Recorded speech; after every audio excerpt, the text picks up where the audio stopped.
You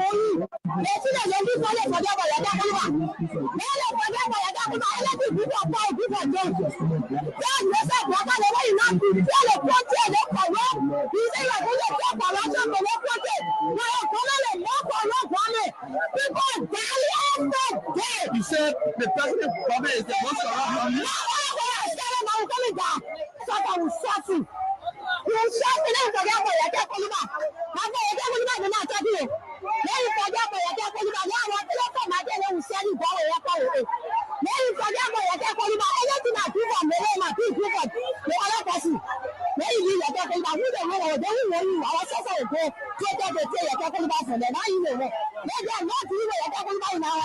Okay.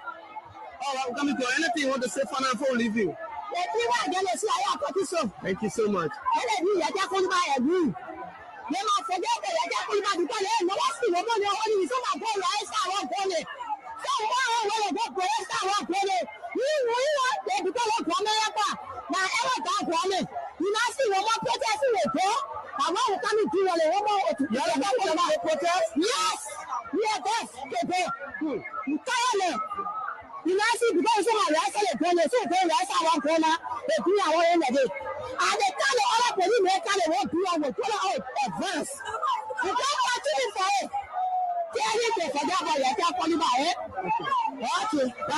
Hello.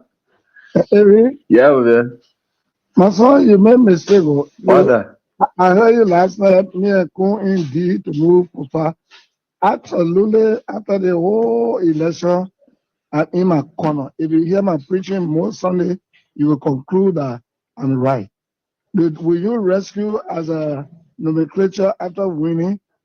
The broadcaster don't even answer my phone. They don't pick me up. They don't lay me down. They don't even have time. Oh. I don't talk. Yeah, I don't talk because God knows why it's happening. And everything I will accept it because our son Kun is vice president to him for NIMBA. The NIMBA people will not understand if I start hating on Breaker. The Senate started a trap for Breaker. When we have wrote, the Senate did a comprehensive report of their findings and attached the Supreme Court ruling and the amnesty law and everything. And the position statement for those commissioners who decided from Berdia to where. And said the way forward is a Panama House discussion for peace.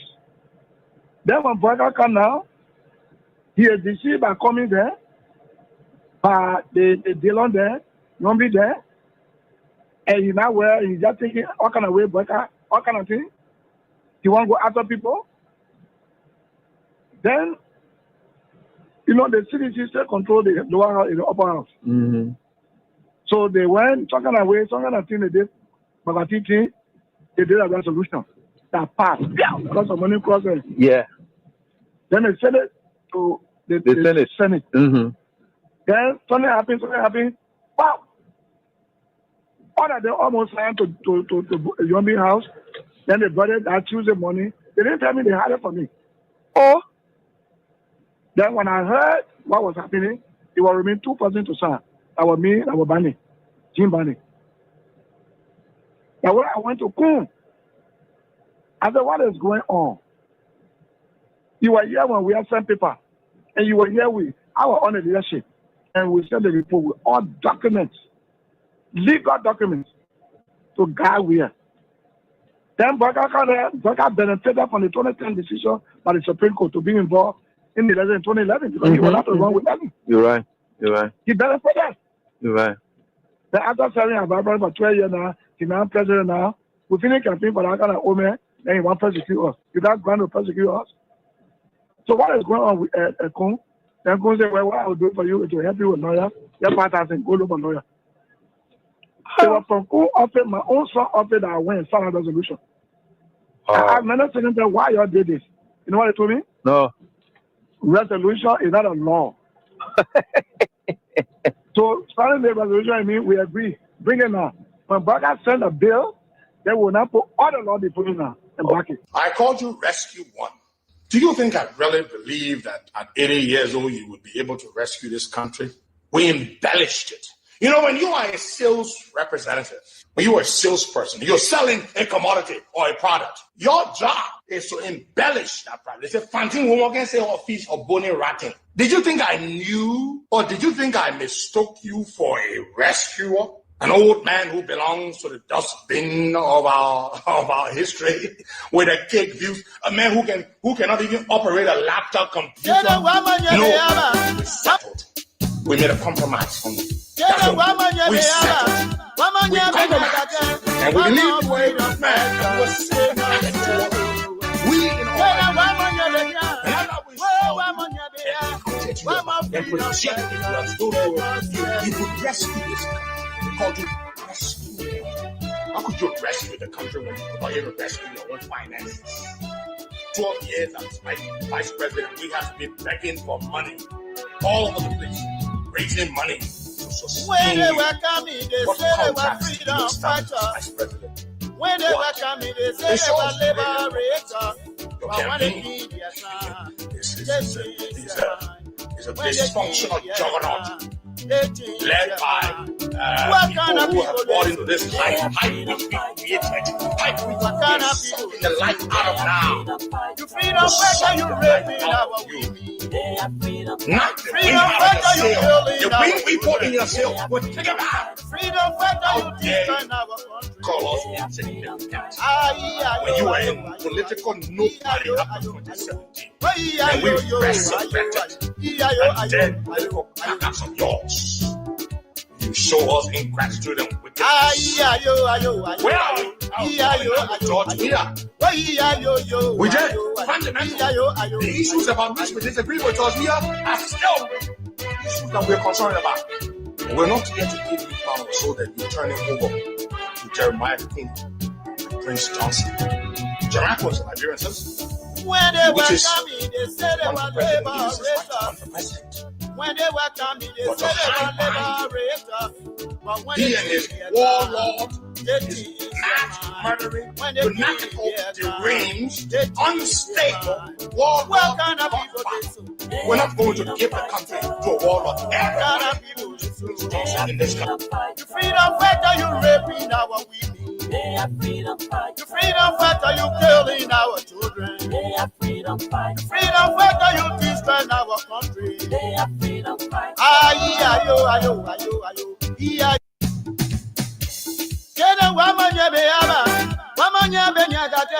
One more freedom fighter.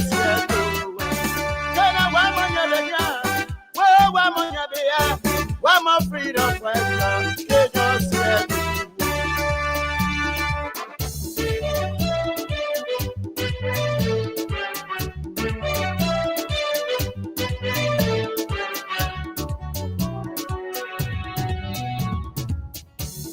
When they were coming, they said they were freedom fighters. When they were coming, they said they were liberators. But when they killed their time, they changed their mind. When they killed their time, they changed their mind. What kind of people they so? They are freedom fighters. What kind of people they so? They are freedom fighters. You freedom fighter, you raping our women. Oh yes, what a blessing! Freedom, A blessing and a bright Monday morning, They are freedom fighters. freedom fighter, you. first day of September. They are freedom fighters. August is gone. We begin a brand new week and a brand new month with energy and huge enthusiasm for a successful month in our individual life and of course collective as well. And that's why we are Freedom FM, the people station. When they were coming, Good morning, welcome. Welcome back from a very restful weekend. Just however way your weekend was, it's good that you made it into the new week and into the new month. They are freedom fighters. Somebody said August kind of delay. August still went a little bit, They are freedom. but it's over now. children. They are freedom fighters. Freedom fighter, you destroy our country. They are Good morning, Monrovia. Good morning, Manga. Ayo. Oh, yeah, yo, yo, ayo, ayo. Yeah, yo, ayo, ayo, ayo. Good morning to our friends in the diaspora. Ayo, ayo, ayo. It's always good to have you join us on the conversation here Ayo, ayo. each and every weekday from Monday to Friday, discussing the issues that matter to Liberia's growth and development. And of course, there are too many things to talk about this morning. A fresh, brand new Monday morning. Too many things. Oh yes, just whatever you heard over the weekend. This is where you want to validate. You want to make sure about the conversations. The menu looks very loaded. Promises to be a very great breakfast.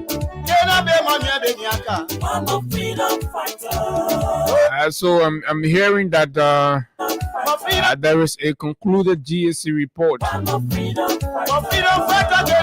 at the Ministry of Finance, and it has uncovered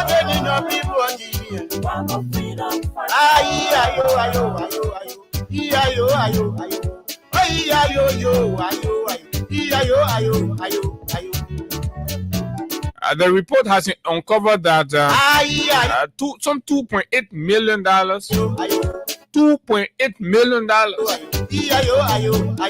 vanished. No paper trail. Then the minister of government is saying it could be due to archival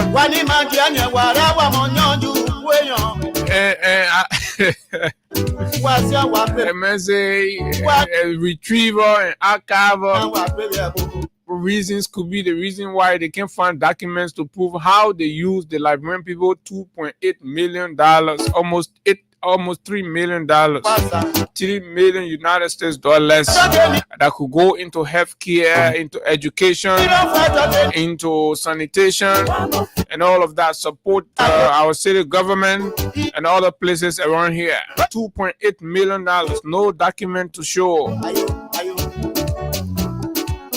The Japan people rest, man. They may not come by again. $2.8 million is a lot of money.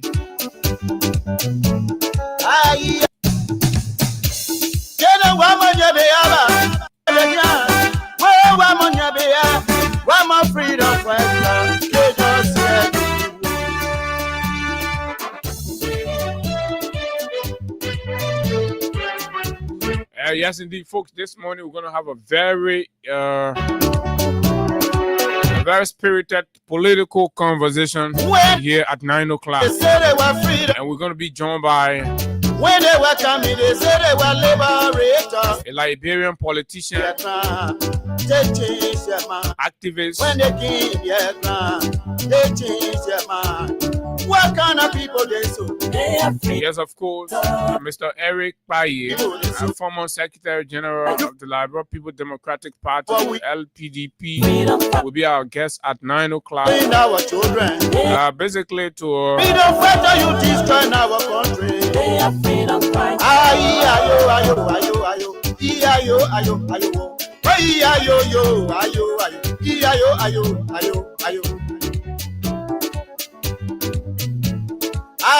to talk and talk. Whether it's the Koga and Kun rift or fight, the risks and advantage or disadvantages for the regime, the opposition in the lead to 2029. Eric will join us, and of course we will have conversations about those and its political implications. President Bwaka trip to Japan. I will have conclusive analysis, comparative analysis, as we see, and of course read from other African nations. What can we say? Was the trip a win for Liberia or freedom fighter, you kill or else? Freedom fighter, you destroy our country. And over the weekend, weekend, the old good friend of the president and the COS of the president were all in Sylvester Grisby, former Minister of State for Presidential Affairs, was laid to rest over the weekend. But notably, the president boycotted his friend's burial, and this has sparked wide debate among Liberians.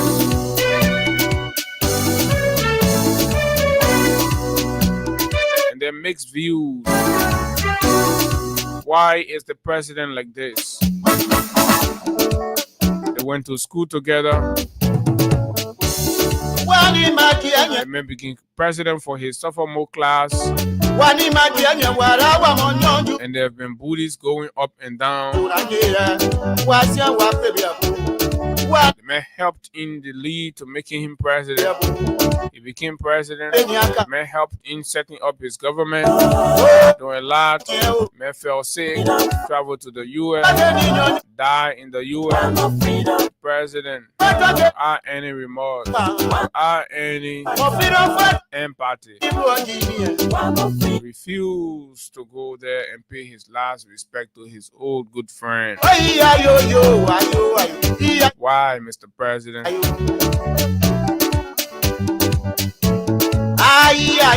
So Eric will join us at 9 o'clock for these and others conversation here on the show. But in the meantime, between there, economic hardship. Prices are skyrocketing. The president on July 26 announced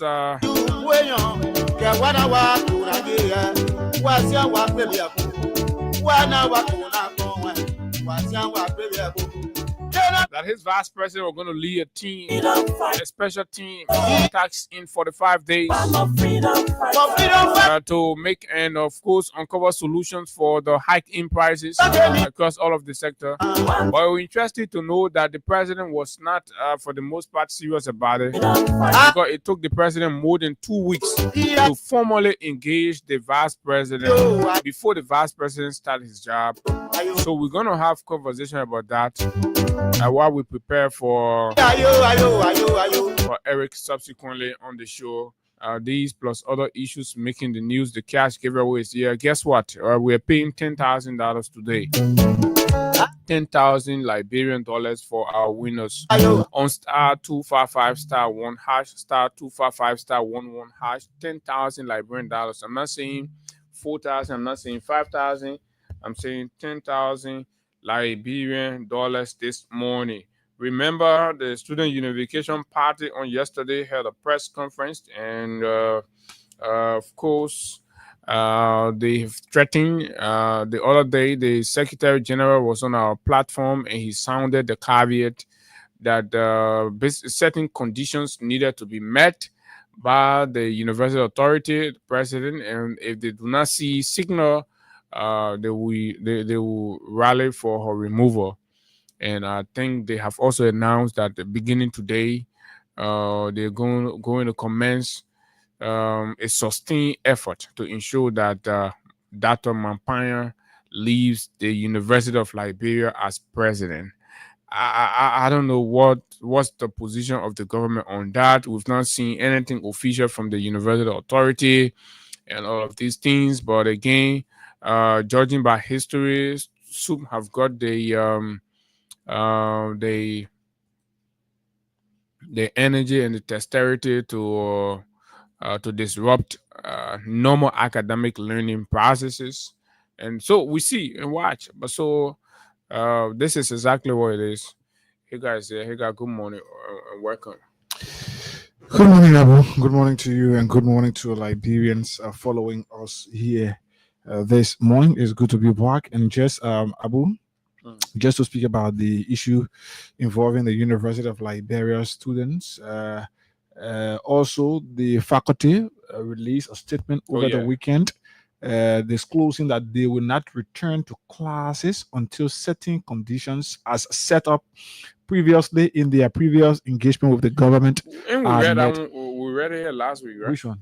Yeah, it came up on Friday night. I think Friday evening. Okay. Yeah, so we did not it's a fresh thing that have come up. So the University of Liberia Faculty Association met on Friday, and they unanimously agreed that they will not return to classes until certain conditions that was set up by in their previous engagement with the government are met. So again, the University of Liberia, we are back to where we started under this Buakai's administration. Mind you, when this entire rescue mission came to power, classes were suspended for quite some length of time. And again, we are back to that. If nothing is done to ensure. Since Buaka assume have there been your graduation? Not to. I think it happened once December. Was it? Yeah. So yes, I think last December. I'm trying to collect. Maybe. Yeah. Okay. It happened, I think, last December. But let's hope that things can be put into place so that the state-run university cannot be closed, so that Liberian students can go back to school. You can be paying the president of the University of Liberia 15,000 plus, as alleged by the Student Unification Party. And that 15,000 is being used. The woman is taking that money, and the University of Liberia is about the University of Liberia. Have you been on the campus recently? Is seriously deplorable, and it is far from representing the greater interest of the Liberian educational sector. Is far from representing the greater good of the Liberian educational sector. So it's important that the government act, and at least I will try to read out subsequently. We'll try to read out that release as done by the which one, the faculty? Yeah, the faculty association's release. I got it here. I said we want us to do it now. Yeah, really. Yeah. So it says here, University of Liberia Faculty Association. Or offer University of Liberia, contact blah blah blah, email blah blah blah, August 29. I'm sure it was on Friday.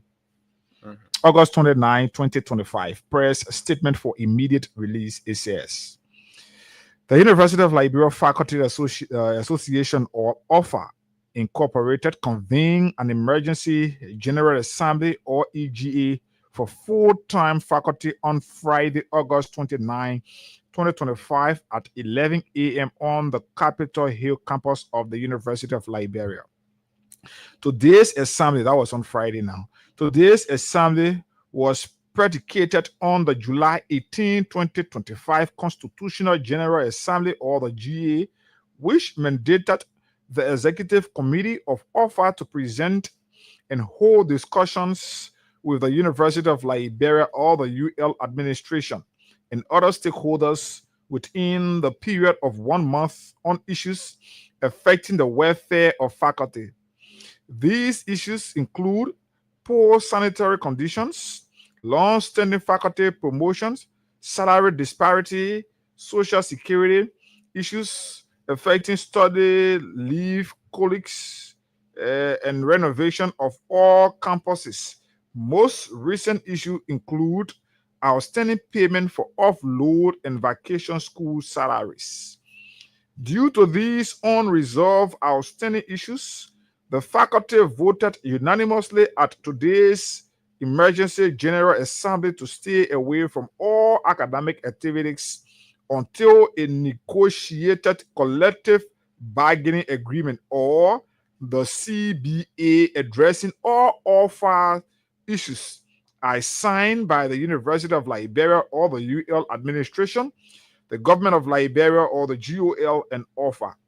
Therefore, all faculty members are urged to disengage from any planned academic activities on all campuses of UL until further notice. And this is signed the offer secretariat. Okay, so and then the students. So basically, the University of Liberia teachers, the people that can go there, the professors that can go there to teach the students, they're saying that owing to the different conditions that Hagar read out, they will not teach the students. So they're putting their chalk down and they're instructing all their lecturers to not go on the campus. Right, Hagar? Mm-hmm. So what that means is that there is a crisis, and somebody was telling me that in our news that UF faculty, I said there got to be a problem. there got to be a problem somewhere, right? You know, when you have people who have their children in private schools and they have the capacity to pay, so they always look down on the situations at the University of Liberia because for them, it doesn't directly affect them in terms of that nuclear family structure, right? For as long as their children are in the Stella Maris or the AMEU, right, and their classes are not disrupted, it's okay. So all they will do, they will sit in their comfort zone and say, "Oh, they think that normal thing, that normal thing." How is that normal?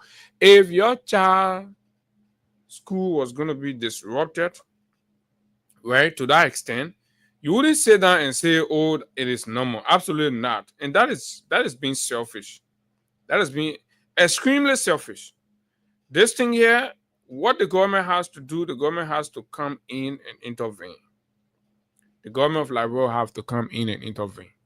As much as the government has proven very, very, for the lack of a better word, irresponsible in meeting up with its commitment whenever there are crises and they go to meet the people, right? We saw it with the MCSS, and and now we're talking about the University of Liberia faculty. They opted to be as cooperative and of course professional, but it seems as though as much as they have that sentiment for the regime and of course the president, they've exhausted all of those, but things are yet not working. In fact, they're even deteriorating further. Situation on the university campus are deteriorating further. The conditions they and all of the challenges they had is piling up, and there seems no signal or sign of any kind of resolution from the part of central government. In fact, allotments are being slashed, right? Allotments are being slashed. They don't even pay the people money. And now all of the pressure now, the burden comes on Mampanya, right? Dada Mampanya. One will say, and, an American lady who has been around and of course took passion in the University of Liberia and the education of the education sector of our country, and sees the moment to come and at least contribute her own expertise to lifting and our University of Liberia status to a comparative and appreciable level. But again, look at what is happening. When we argue here that, look, this was not a matter of the color of the skin of whoever is the president of the University of Liberia, but it was a matter of the political will on the part of those running and steering the affairs of the most critical sectors of our country that determines what goes to each and every aspect or sector of the country. The Ministry of Finance, right? The presidency, the legislature, right? Because it goes back to the president, because the president, the budget is mirrored after the president's vision. So whatever the president has, a vision for is what that's gonna make meaning in the budget's preparation. That's what you have to understand. So everything we say about and most of the time we beat on the legislators, blah blah blah. Those are empty numbskull. A lot of them, they're empty-headed buffoon. They do not even have the capacity to digest all of the documents, right? So it is the executive that prepares the budget. It is the executive that decides what goes where, right?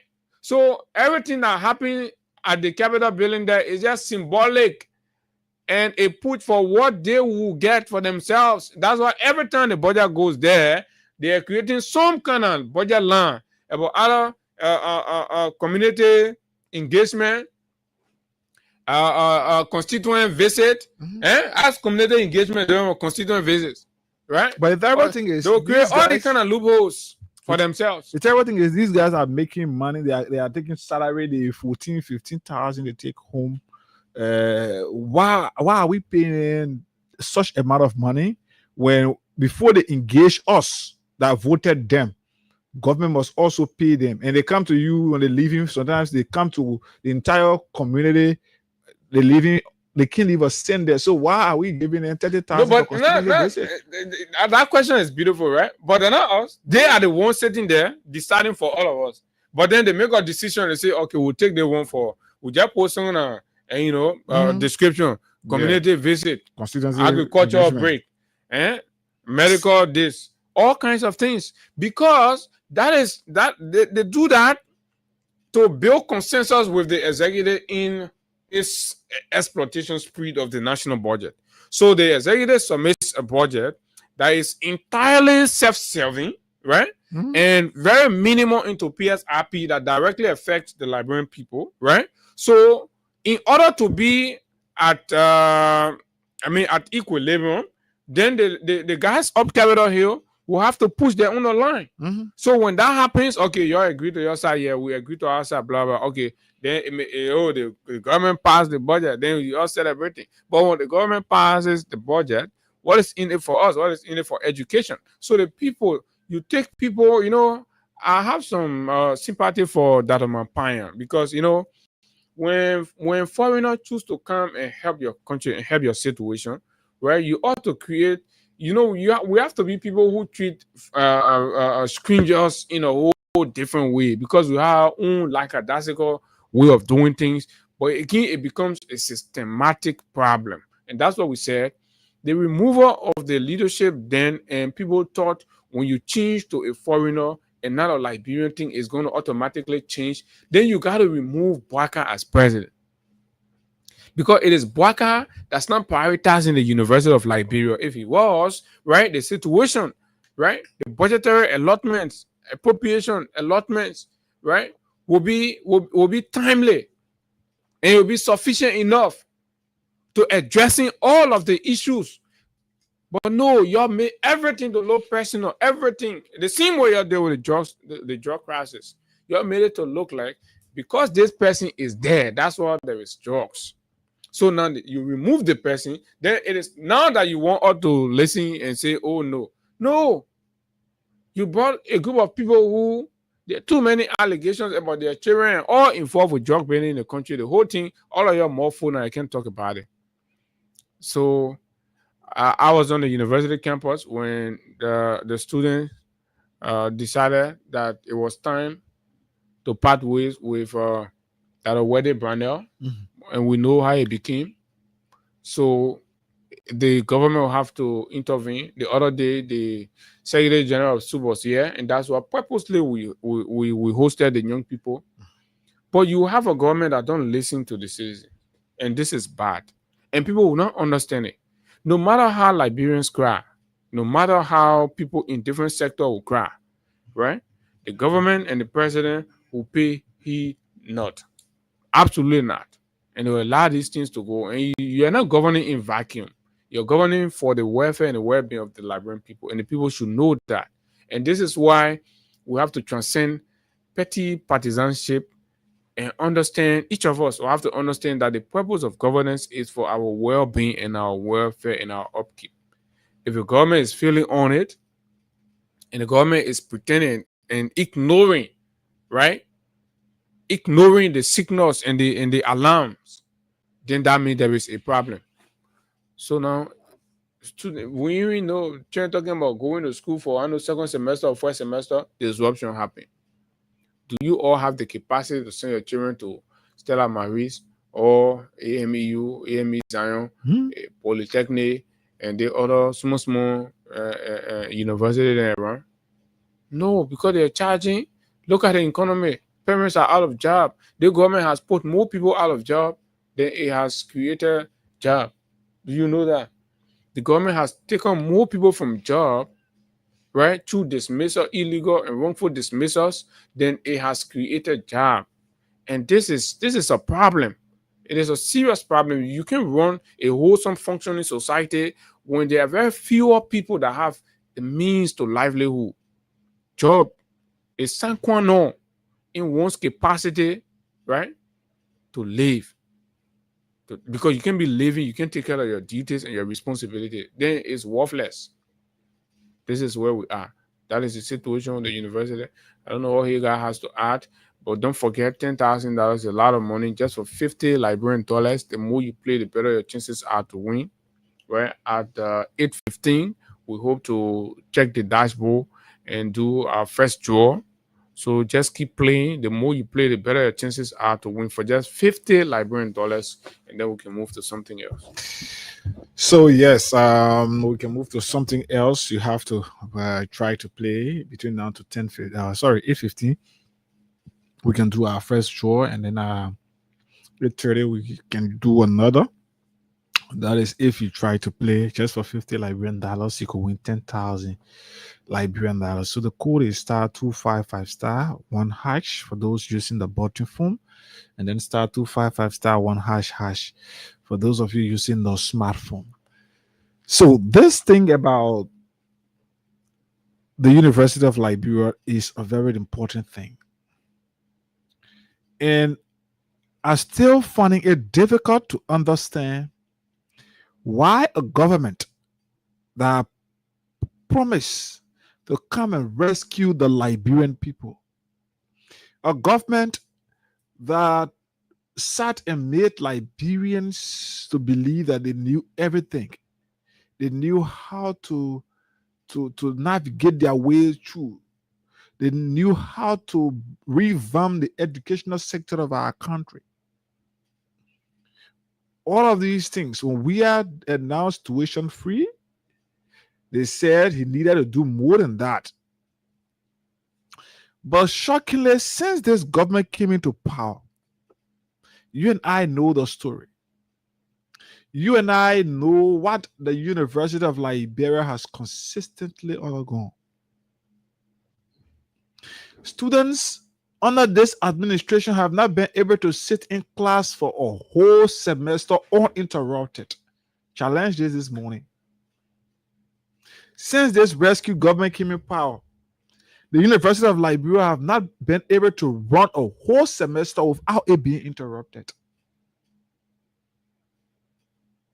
Today, we are hearing another one coming, not just from the students' body, but another one coming from the administrative arm or the teaching staff. So we could see this running between now, even up to December, January. Trust me on this. Because the students are resolved, understood that Dr. Mapaya leave. And then also the faculty have resolved, because this government has consistently promised them. They've come to terms, they've had conversations, and the government will make promises without implementing those promises. And this time, the faculty have said, before we make a move to go back to teach, all of these things that we discuss that have not been met should be attended to by the government. Is the government willing to do that? Or we're about to see another time where Dr. Mapaya will sit between now to December, be collecting 14,000 as salary or 15,000 as salary, why students at the state-run university sit home for no reason? What has been the allotment to the University of Liberia? Can we have a progress report? The money that have been allocated to the university, have the money been used for its intended purpose? If yes, what were those promises, or what are those purposes? If we can have all of these things, then we have an understanding of where the problem is. The government is tight-lipped. Nothing is being said. You know why?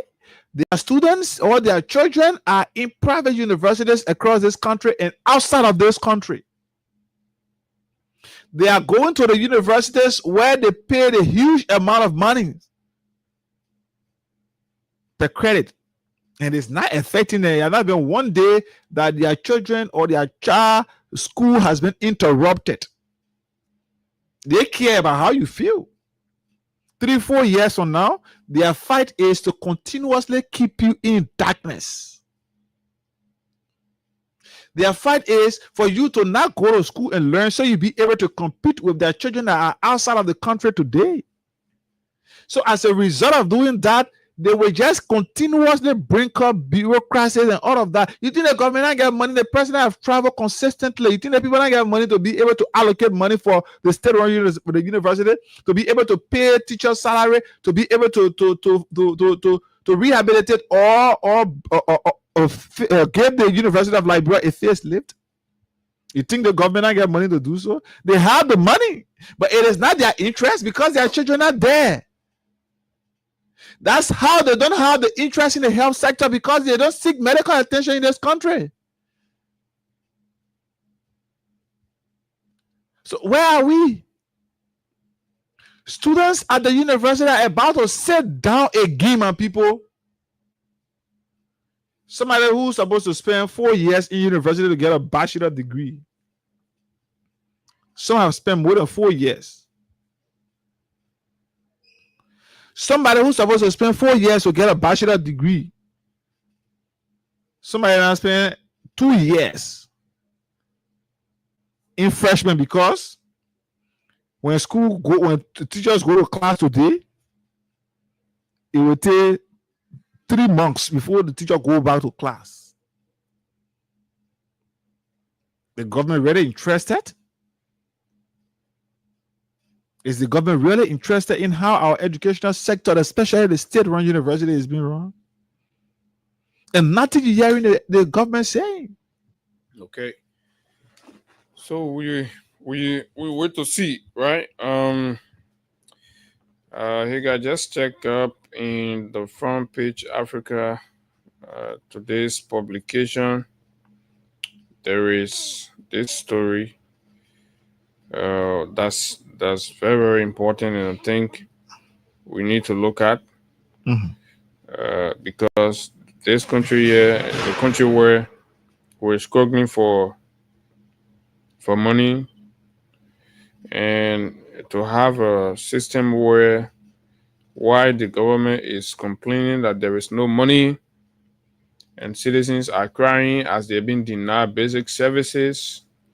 And the only excuse we hear is that there is no money to fund these services in time.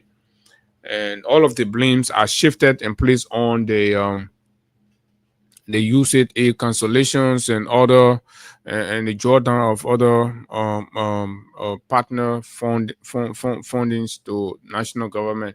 So the meager resources that we have, the execution of those ones is important. So the General Auditing Commission uncovers US $2.8 million unaccounted for at the Ministry of Finance and Development Planning. Liberians, we're talking about $2.8 million here at the Ministry of Finance and Development Planning. But the ministry blames challenges in archiving and document retrieval. The ministry says, in simple terms, the reason why the GAC people ain't seeing the document for that money, say that archiving means to keep, say the way they can keep their paper there. And the archive, the way they can keep their paper there. Say that it the cost. They ain't eat the money, but the archiving. I don't know how that is possible, my people. Right? Then say beside archiving too, say to retrieve, to go in, say to put the paper there, that problem. Then to go again and take the paper from there and bring the paper outside and show it, that problem. Say that the two problems then that made the $2.8 million we're talking in there. Why did people taking librarians to be? People taking librarians to be fool. Every time we come here, the government people will be stealing, and then when we talk about it, then they will give flimsy excuses. Flimsy, very flimsy excuses, and all of you will just be there. Right? Look at this. This is nonsense.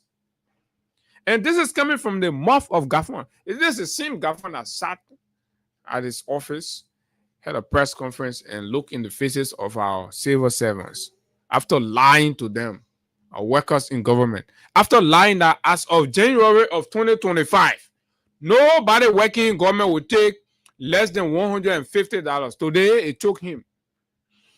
Today, he's modifying and telling us that, oh, he says central government, right?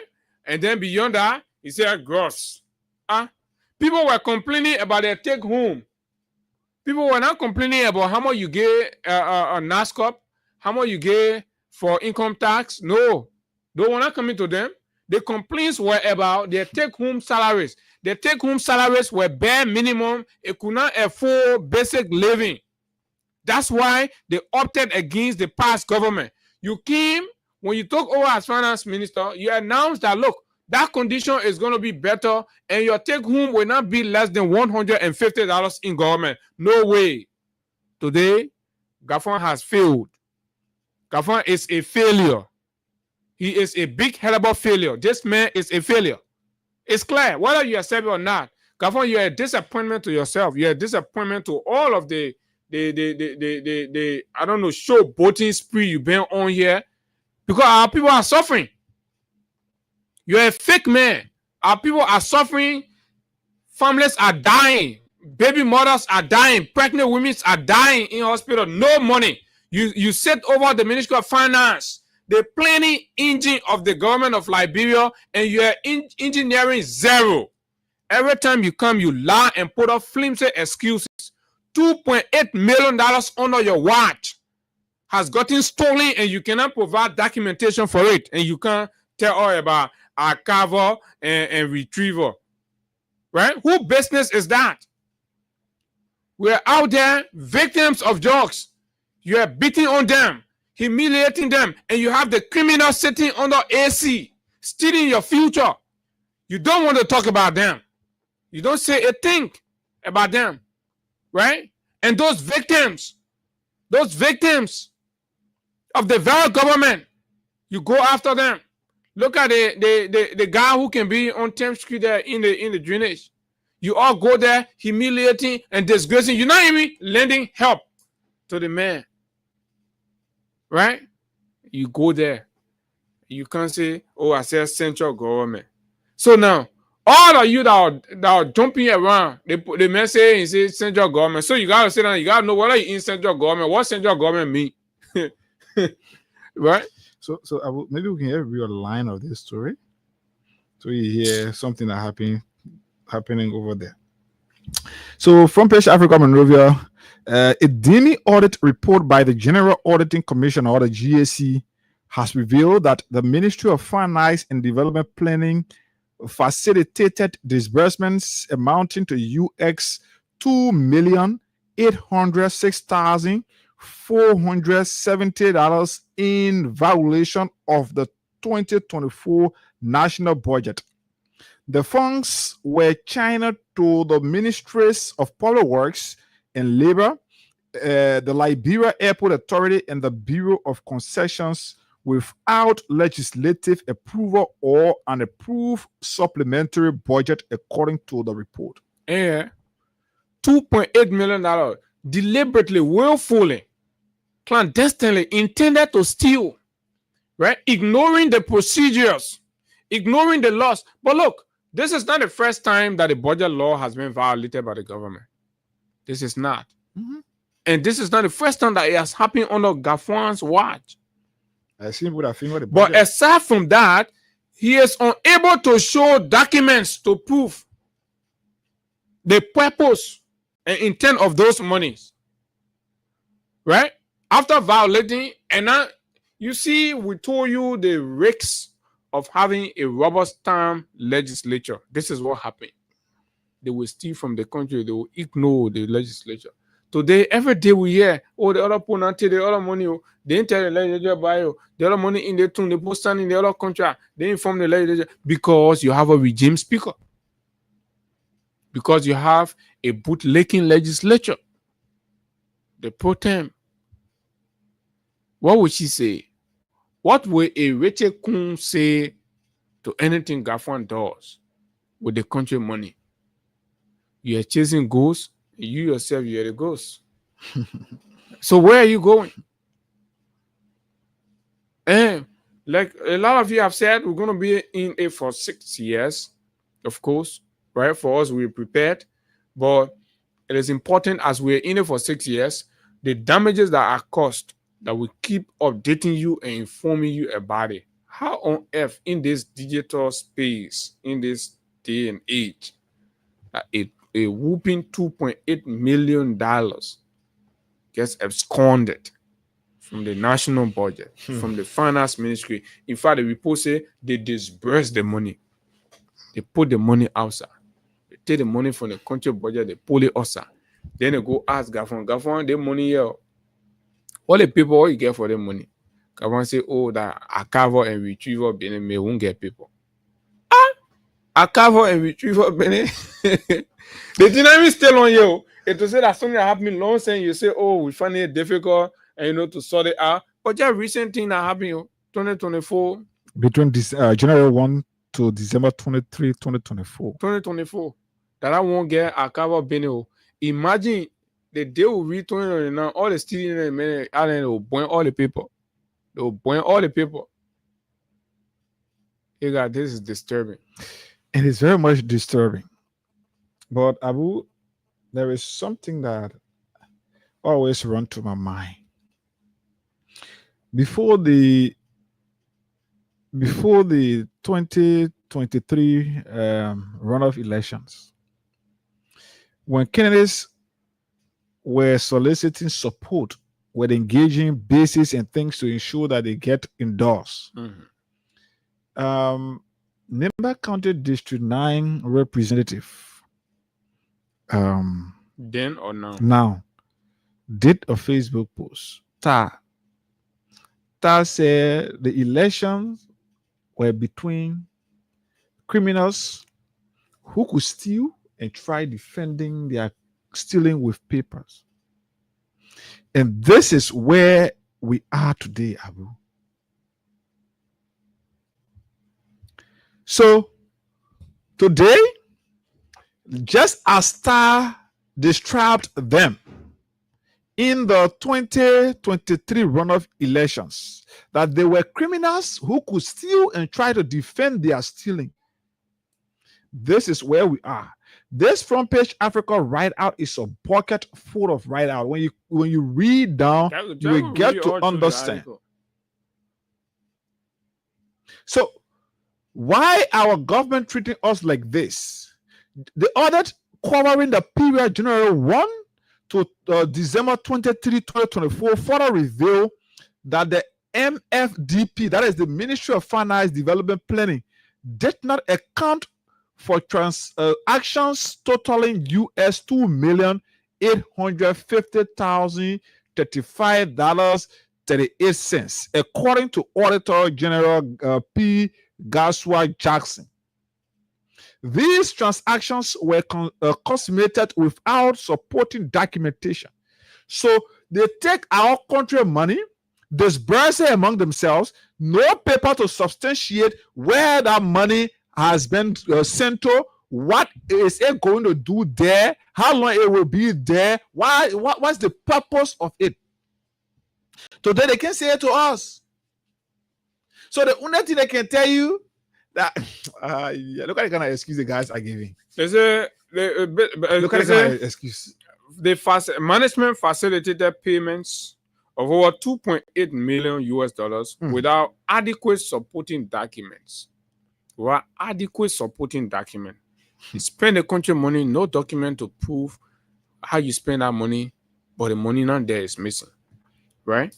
Including payment receipts, no receipts of the payments, no quotations, no contracts, no expenditure reports, no delivery notes, etc. This is broad day stealing.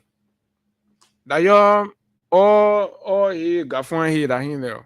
Gafon be taking the serious people in the country. Minister. Then when you finish, look, when they finish with these kinds of embezzlement, then when we ask them about, why there is no medicine to JFK, they say, let's pray. Then when we tell you, say, nobody going to waste their time to pray, and you say, you know that the country is not praying. So pretty much tell us now, how are we going to pray? When certain people are there stealing the small money, and then when they're ready, they come to all of us and say, I want a job like that to pray. Then they go there when small money come, they steal it. Patients are dying. Even as we are speaking now, patients are dying. People are dying in government hospital. No medicine.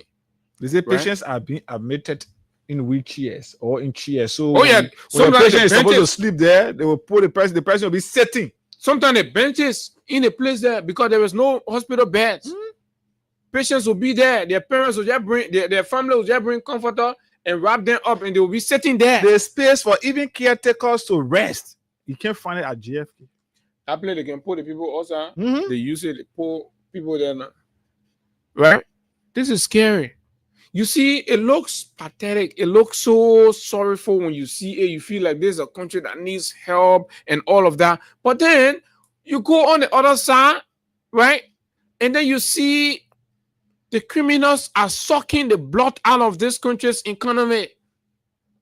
Hey, we're complaining, we're crying, we're raising the alarm, right? And then you put people in charge. Look now, the students will vent and direct their anger to their leadership on the university campus, right? They will go there. When you tell them, let not politicize these institutions, the health centers and all of that, let not politicize them. For example, if there is lack of services at the different hospitals, right, that means that hospital is probably not getting what they should be getting from central government. Let's take it to central government because they're accountable to central government. Whatever protests they won't do to Mampanya, you should do it to Gafon. Gafon should be resigning. There should be staging protests, sustained protests against Gafon. Since Gafon became finance minister, he has not managed to solve one of the problems he met. He has not managed to solve one of the problems he met. I challenge Gafon to indicate, since he took over as finance minister, what was there as a problem? Whether it is the rate, what is the prices, what is government payments, and the bureaucracy and all these things. Just anything, aside from spending about how many thousands, about 600,000 to pin the finance ministry bidding. Aside from that, let him show me one thing. When the University of Liberia is over there and looking like that. So you can't have a country, you can't have people running a country like that. But anyway, we'll leave that. Let's go now to this. Don't forget, play your cash giveaway, *255*1#. It's important. $10,000 is a lot of money, right? *255*1#. Let's check up to see what is the situation like this morning. *255*1#. We pay you $10,000 once you reach the threshold, and the more you play, the better your chances are to win, right? Just grab your phone. Make sure you have at least $50 Liberian dollars on the phone, right? At least $50 Liberian dollars on the phone, and then you're good to go. There's a Whistle WhatsApp promotion, and this is what we are paying. Okay, so we're gradually, even though we're lacking, *255*1#, *255*1#, right? We're talking 10,000 Liberian dollars. That's about $50, right? Yeah. I can give you one bag of rice or two. So after that, I already can get after that USD. Yeah. So to play is $50. So you can spend $500.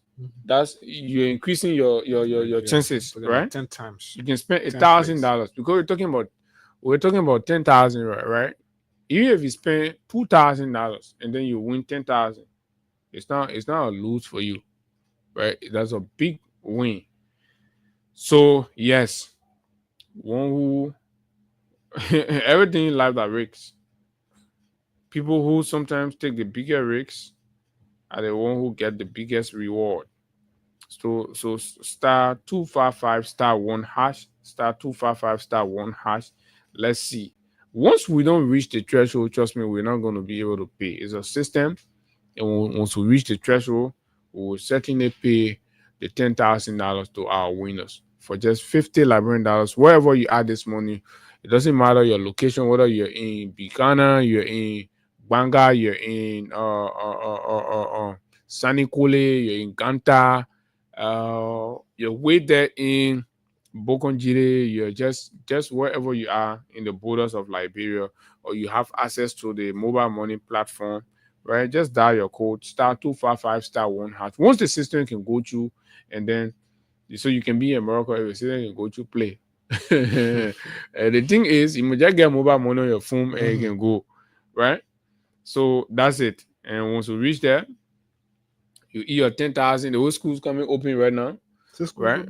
Yeah. Today, I saw students going to school this morning. Yeah. So that there will always be the bourgeois in our midst now, right? But our advocacy is for the masses. Yeah. No matter how you carry school fee or how the country get high, certain people as soon government says school will open today, they will open right there. Yeah. Because their partner working to decent places. Some of them, their partner working in government, they're stealing government money, and so. But we're talking about legal hustlers, right? The masses who are out there, they have to take potato green, go in the market, they sell, right? Some of them have to take to wheelbarrow, they go, they push, right? So we're talking about these people, their children to deserve education. So the advocacy is for them. We know all of you, your man, your partner, someone that working in government, they're stealing the government money and buy a new book bag, buy a new shoe, and right in time, right? Government says September 1, you'll go to school. But we're talking about all regular people then. The government must also take or make policy decision considering the vast majority of the people. So yes, *255*1# this morning. You qualify to make money on the show. *255*1#. 10,000 is no joke, right? $10,000 could help you get your child uniform set, right? More than that. Yeah, you get a whole set. The shoe, the trouser, the shine, if possible, a book bag, right? Even if maybe you have just small money you need to add in to get a book bag, depending on the kind of book bag. Maybe you want 20 or $25 book bag and things like that, right? Because I think book bag can be expensive. So, but yes, that's what it is. *255*1#, and then once we reach, we send out. We hope to give at least 5 person 10,000 this morning. That would be a lot. That's 50,000, right? So you challenge us, man. Let's do it. Understanding that this is school time, we're going to spend more time in showing that we're able to pay more people, right? And all of that. Some of the things that are making it difficult for all of you to catch money to pay your school fees is a problem. Even the president himself has accepted that Gafon is now managing the economy well. His economic management team are good for nothing, right? All of their ideas are not contributing anything. So the president went even the war at the 26th celebration and constituted, a strategic committee, right, in his mind to go in 45 days. Something that Gafone have not managed to do anything about in over a year. That the president has set up his strategic committee, right, led by his vice president Gafone, to address the matter. So from at one of the steering committee meeting with stakeholders in the economy, I think the petroleum sector people, the vice president had an interview that I want to play that we'll just take from quickly. But don't forget, keep playing, right? Shortly, we'll do the draw. Honorable Vice President Diamond Slanger Spoon Network here. Thank you. How you guys? Good. Mr. Vice President, this is your third meeting with players in the various sectors here in Liberia. Today, you're meeting with petroleum importers. It's an opportunity to have a question and answer session with you. What is the progress or progresses that have been made over these meetings? This is the 27th day since the president set up that committee. So good. I will not be able to give you details because the details for the president. The president said it's going to be you and we are working for the president. But what I can say to you is the president announced this committee on the 26th of July. My office received the communication from him on the 15th of Hey guys, that's the first point, right? The president announced the committee on the 26th of July, and then officially communicated to the vice president office, allowing him the opportunity to begin on the 15th of August, indicating what? Lack of seriousness, lack of urgency, and lack of interest. So you see, every time we tell you the president comes out, he says one thing, but he's actually doing a whole different thing. And every time it proves itself. So two things. Either the president was trying to throw the vice president under the bus, or the president wasn't just serious about it. But because he received a lot of latches about the economic hardship from the orator, right, and everything, so he came out there, right, and for lip service, announced a 45 days committee. So every Liberians have been counting from July 26 coming forward. So the vice president came from the meeting to clarify that, look, that thing your president told you, he was not serious about it, right? He actually informed me on the 15th of August. So by virtue of that, right, my boss gave me a formal instruction to begin the process from the 15th of August. I think that is this service, that is deception, and that is dishonesty from July 26th to the 15th of August. That's about 17 or so days, yes, right? In between. Right? When all of you were sitting thinking that, oh, yes, the president of the committee, oh, Sonny, the president is serious about this. Just listen to what happened. This is where we are, right? Let's go further. The man did not stop there.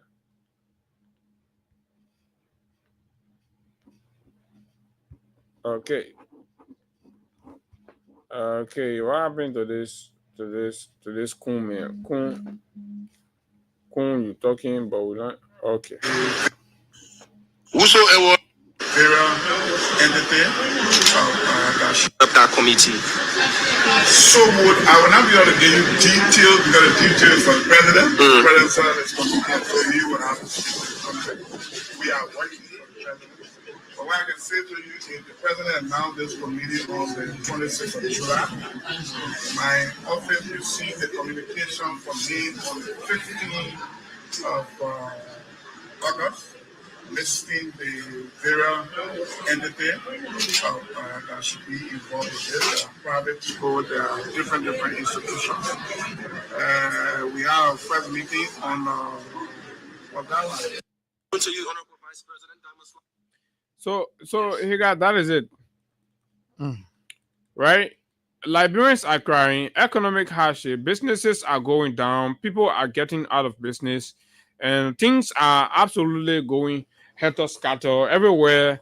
And on the 26th, when Liberians were celebrating the independence, the president signaled what many who have considered a breath of fresh air, right? Rekindling hope, only to realize that the president's commitment to his comments were not as many Liberians thought they were. Only to come and see that the president, after making that pronouncement, delayed by more than 2 weeks to formally establish or set up and put the vice president into motion. Where are we going, Liberians? What is the fate? What is the hope? We're not even going to the details of what the vice president committee is doing, whether it is even making sense and all of that.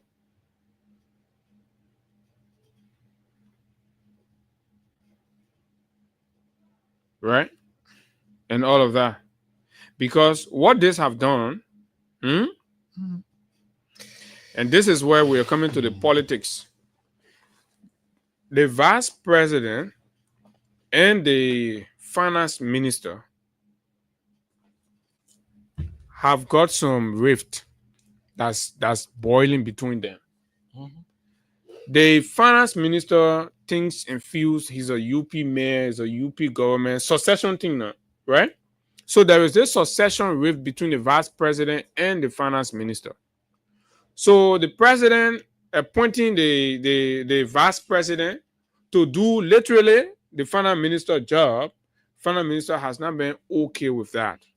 Yeah, I'm told the finance minister will get interest in 2029. Exactly, but that's what I'm saying. He wants to succeed. You want to be on a UP ticket instead of Kun, right? So this is it. So it has ignited to a point where there are a lot of people who are saying, even this guy Stanton, I'm told is kind of, I'm hearing that Stanton is kind of close to VP Kun, right? You see most of Stanton's criticism and attacks or exposure about the government. He hardly speak about the vice president. He barely he has not found anything to criticize the vice president on. And you understand? But he's always seeing everything. Unlike us, we see everybody in the government who can go for you, right? But for him, so it's also whispered that, he's bidding for the vice president. Yeah, so it's like that. Everybody playing their card. So everybody playing their card. They're leaving, ignoring the Liberian people, and they're playing their card. So to close up, then we can interact with you on any of these talking points. This report about former President Ellen Johnson Sirleaf making some donation to the CDC headquarters, I think is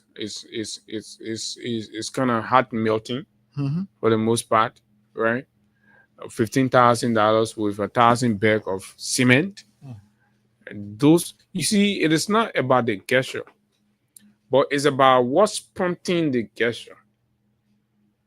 And clearly, the violation in the eviction of the CDC headquarters has reached a lot of people, and they're feeling bad. Even Unity partisans have said, no, that was too much. We can have our disagreement, but we can't be attacking and destroying political institutions, attacking people's identity. This is an example of weakness. Imagine if the old man had gone like Lufa Defense Force stand. It's gonna be dangerous. I believe it is all of that.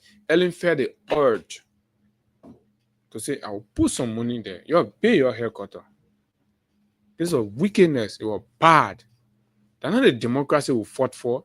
We did not fight here to bring democracy to this country, multi-party democracy, for people to take bulldozers and be breaking down, demolishing party structure. You listen to Tiawan Gonglo, right? This is not a democracy. Who the landlord has the capacity to pay for that field, to take a yellow machine to go and bust all the place, right? They put on that land.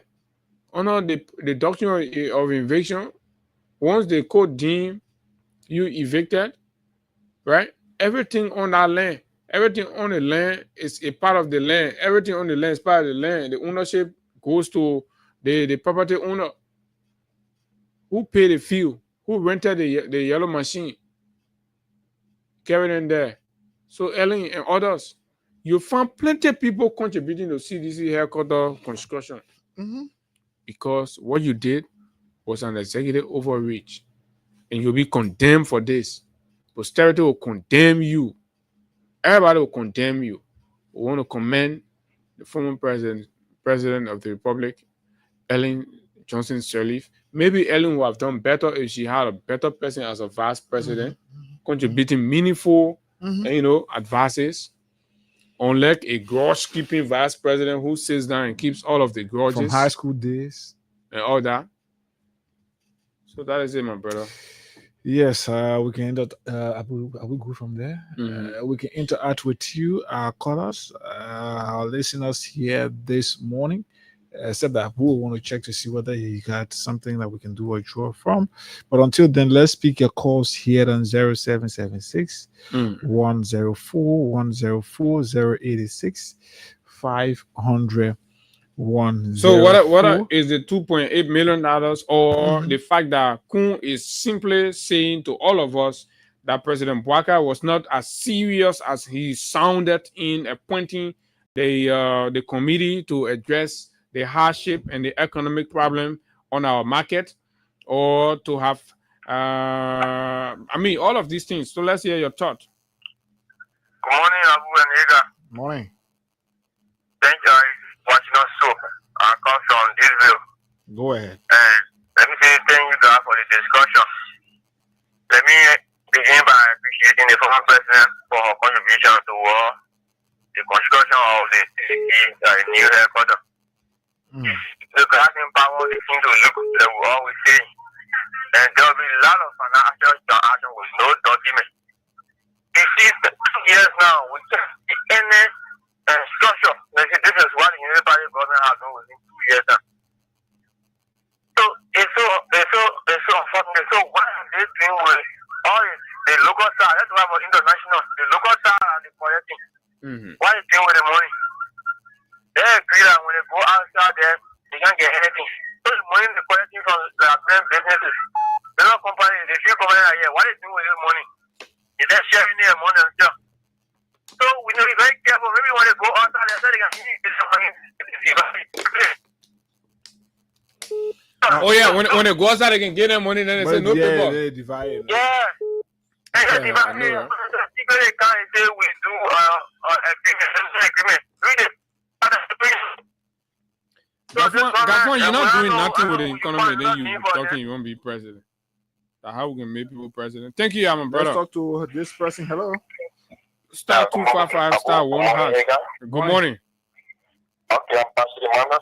I come from Barnesville, District 11, precisely. Firstly, I want to commend you guys. I always told you guys you are the agent for the seventh generation. You have spoken very well. I was a sitting finance minister. Therefore, pray for the country to proper accountability. My attention has been born to the $2.8 million plus. You know, you can't say you want to lead country tomorrow. The American campaign money ahead of time. Then when they ask you, then you say no paper, no receipt, no delivery. We know the goods they pay for, the money they send to labor ministry. Blah, blah. That makes sense to anybody in a kind of modern time where information is accessible. It's a financial crime. That's not a money. That must do with health, education. You have to go to school, people are going to school. Why the students say they come in protest? Because the condition on the campus, no money. That $2 million now, you send that $2 million there, the administration will help the children will come down small. You can't run something like that, my brother. This is a small country, small market. And we know nothing to show. Yo, when Gafon said they won't be president, y'all go vote for them again. We should stop voting for looters. Okay. Thank you, brother. Thank you very much. Thank you too for your participation. This person. Hello. Hey, my dear brothers, how you doing? Good morning, Edmund Carr. Yes, and this is Edmund Carr, the visually impaired that always keeping this unprepared presidency to the fire to deliver. You know, the pastor just put it right because the guys are now also. And this is why I have always said because you don't know what tomorrow brings because of the wickedness towards the Liberian people. Your desperation for the 129 that you are suffocating the entire country, you are going to pay for it. You may not know that the 129 may not even be able to get into it because of your wickedness towards the Liberian people. That's what? You are jumping all over. Okay? How do you think that? Looking at the digital world that we live in, then you tell me that you cannot repatriate $2.8 million? Yeah, we ain't saying 10,000, 50,000, or 60,000. We're saying 2.8 million, almost 3 million. How can it be? How can it be? That's a charade. That's no money there. You're keeping your 2029 campaign money. But I think we as family, we should be able to be part of the LU student that will be put in. Should not want to be them. Because my sister is there, your brother is there, your auntie is there, your uncle is there. So we should be part of them to be able to show to the government that your misbehave, your action against the Liberian people, it's just enough. It is not time that we start sitting here and just calling, but it is a time that we continuously prove to this government that they are misbehaving against us. I only got issue with protesting against Mampaya because I believe if you remove Mampaya, that's not the solution to the problem. No. You are right. Mampaya came to help. But the people who gave me all the support. Yeah. No. That one, I agree. Protest against the government. The entire government, the executive, the legislature that play with the money, protest against it. What the Mampaya will bring here? She's not going to take the money for account to bring it here. Get the money to Mampaya. When she do it now, then you hold. But you know, you're giving the people the money. Yeah, let me quickly say thanks to Grandma Ellen Johnson Sally. I know more. We will see more of this because I know she had called her son. He said, Georgie, are you sure this thing I'm hearing? He said, yeah, mom, it's okay. He said, wow, what you work at? They get the air off. Keep stay clean. Take your hands off. Now the family, what kind of family better will reject $4.2 million? I always saying it. All right, thank you. People reject that kind of living money. It wouldn't speak for that the government will fraud a part of this thing, but we are letting it go now. They are what we are focusing on. It's for our construction. Thank you, Edmond. Let's talk to this person from this line. Morning. Morning, how are you? Trying to be okay. Go ahead. Daniel Fire calling from my resident in New Georgia District of Montecchi. Daniel, go ahead. Firstly, I appreciate our former president, our mother, Madam Eric Joseph, for contribution she made to the former Green Party, TDC. She did well. Most comments over that. Go ahead. Is that all? Okay, he dropped the line. Let's talk to this person. I'm told police fired Okeke rider in yeah. But we good morning. Yes, Morning. Go ahead. You're live. This is what I'm having. How big money now? You be lost from the country like that. Go I say, oh no, people. Yeah, man. On one of the stations, he's challenge that I'm talking to. He said, is it still okay? 150. The booking 200. You want to read the station? Nah. You can chat more. That's a blatant lie. The man had a press conference. Man said gross. That means the money that can go for tax, the tax money inside, the social security money inside. You can carry that one home.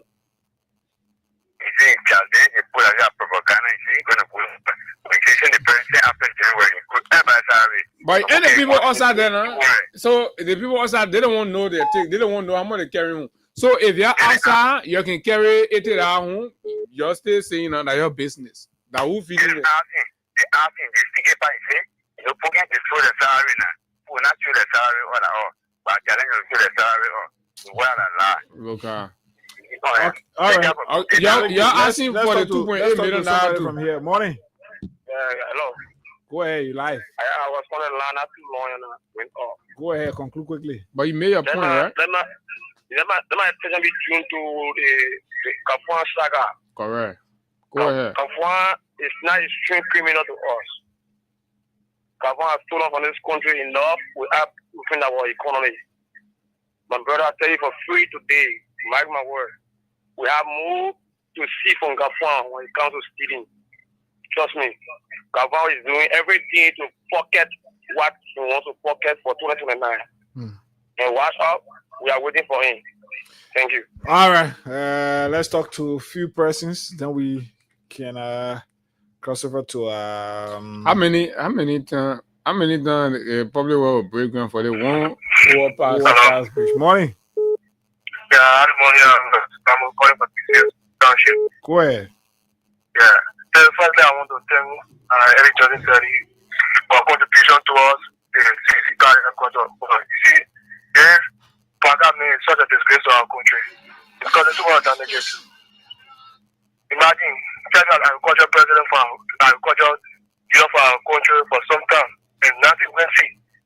The state doing dictatorship.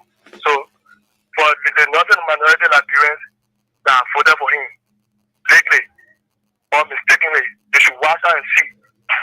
They should see the full Reading 2029 because Reading program is not a good name for our country. Thanks. Thanks a lot. Thank you. Let's take two more. Hello. Right? Good morning, Abu. Morning. My name is Ezekiel Vamos. I'm calling from the factory. You know, whenever a national leader speaks, you will know that if that person is so important to the country or that person is not important. Let me commend the former president, Madam Ellen Johnson. But, you know, Joseph Walker will always take this point of history that he came to be there and they are not being there. So not there is like there as well. But when it comes to national issues, you know, Joseph Walker, when it comes to power to see all his came to power to see, that You're a criminal, so total criminal. You come back and take what you can take for the country. Wait, on and I will come back for you people. Thank you. Thanks a lot. Thank you. Let's talk to this person. Lastly, is the last caller. Hello. Okay. 0776104104865104. The numbers you can call us on right here to be a part. Maybe we can talk to one or two persons quickly. Then we call it a day. So the cash giveaway is on, right? Yeah.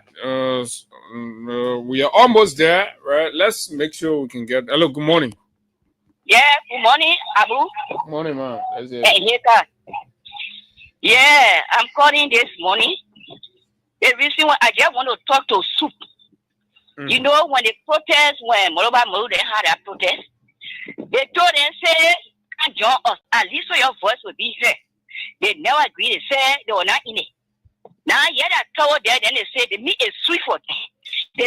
But everybody again, not everything you can join. You can decide to join somebody, decide not to join somebody. Yeah, but you got to identify everybody in a situation. The book get in a situation. Yeah. Yeah, but I want to see that they say soup here. No, but you can say it's sweet for them because it's affecting them. You know what? That's why they should have joined, even though that was their will not to. No, but they were not forced to. They were not forced to join the people now. Yeah, they were not forced. So you got to recognize that. But they're supposed to be in solidarity with these people and then do the thing. So that ain't there. That's why they play. They all rep for them. Abu, that why no go can. So that ain't there. What I want to say. So that means the country people children will not go to school while the queer people children will be going to school, right? Okay, but I want to for the whole thing now. That the whole thing, I feel sorry for the complete poor part of children. Yeah. All right. But the country people part of children are soup now. Now soup and all the other party. That's why they want a better driving thing. Yeah, they have got. They have got. Look at the country. All right, so thank you very much. Yeah, but look, star 255 star 1 hash. We're almost there, right? Make money, $10,000. The goal is to pay 5%, $50,000 this morning on the show. So let's do it. Let's get it quickly right here. For those of you with the smartphones, just that star 255 star 1 hash star 255 star 1 hash, and then you're good to go.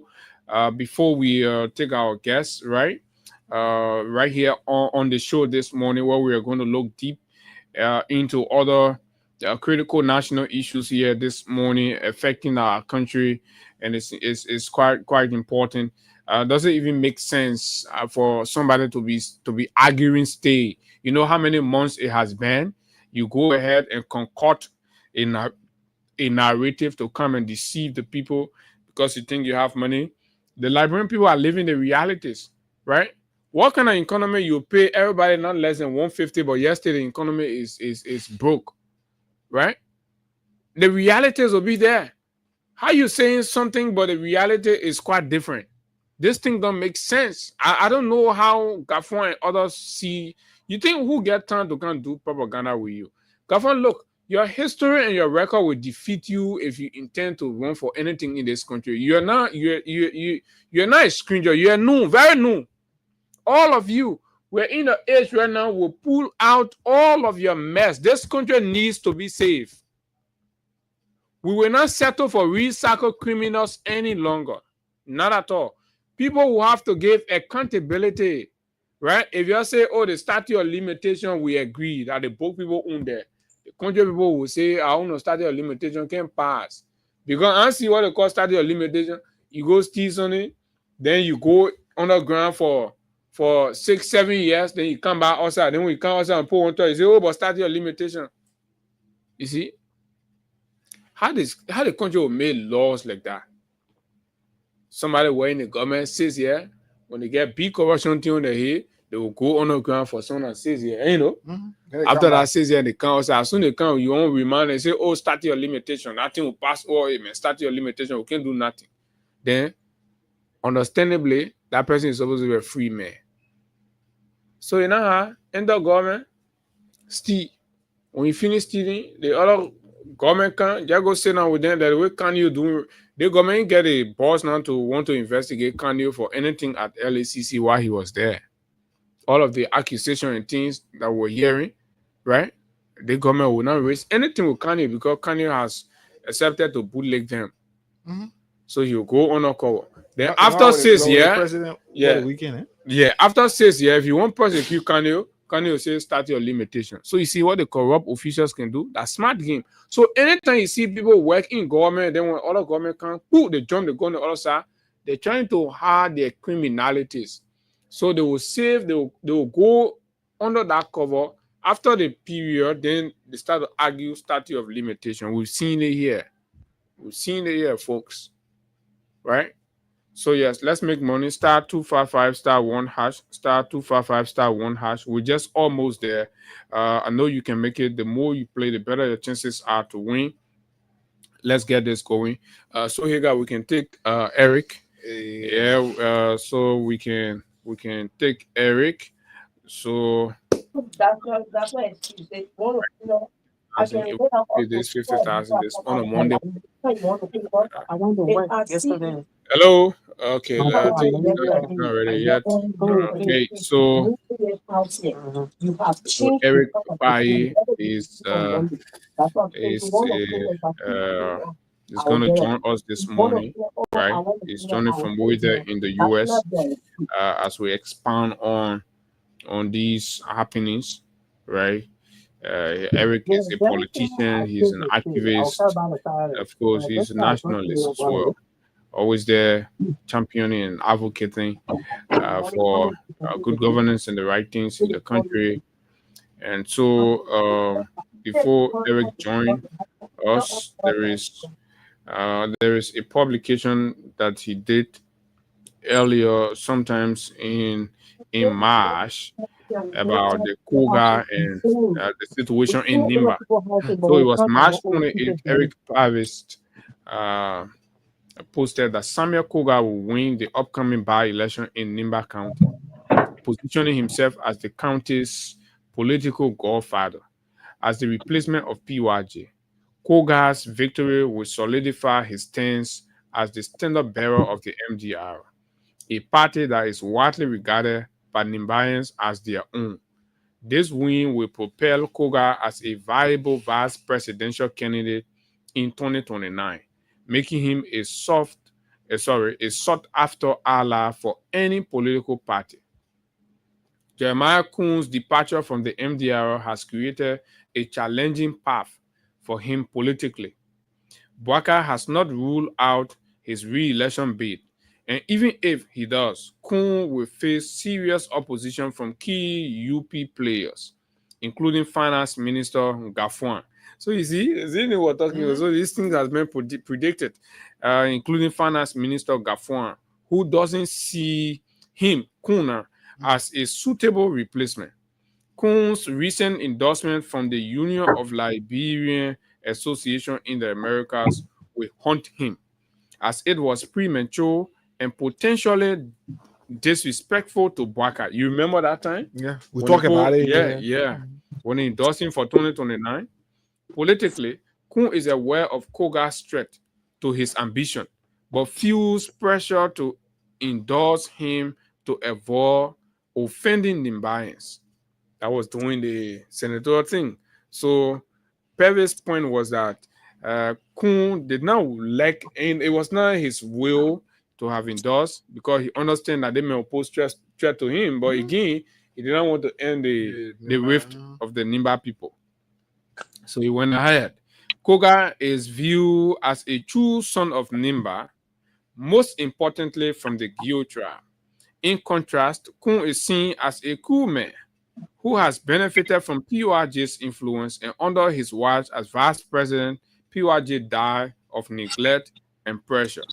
4 years from now, you will reference this post. And it has not even gone 4 years. We are right here. And everything Eric predicted, that's the analytical capability and potential. I hope Eric is ready. Eric, good morning. Good morning, Eric. Hello, Eric, are you there? Good morning, Eric. Good morning, Abu.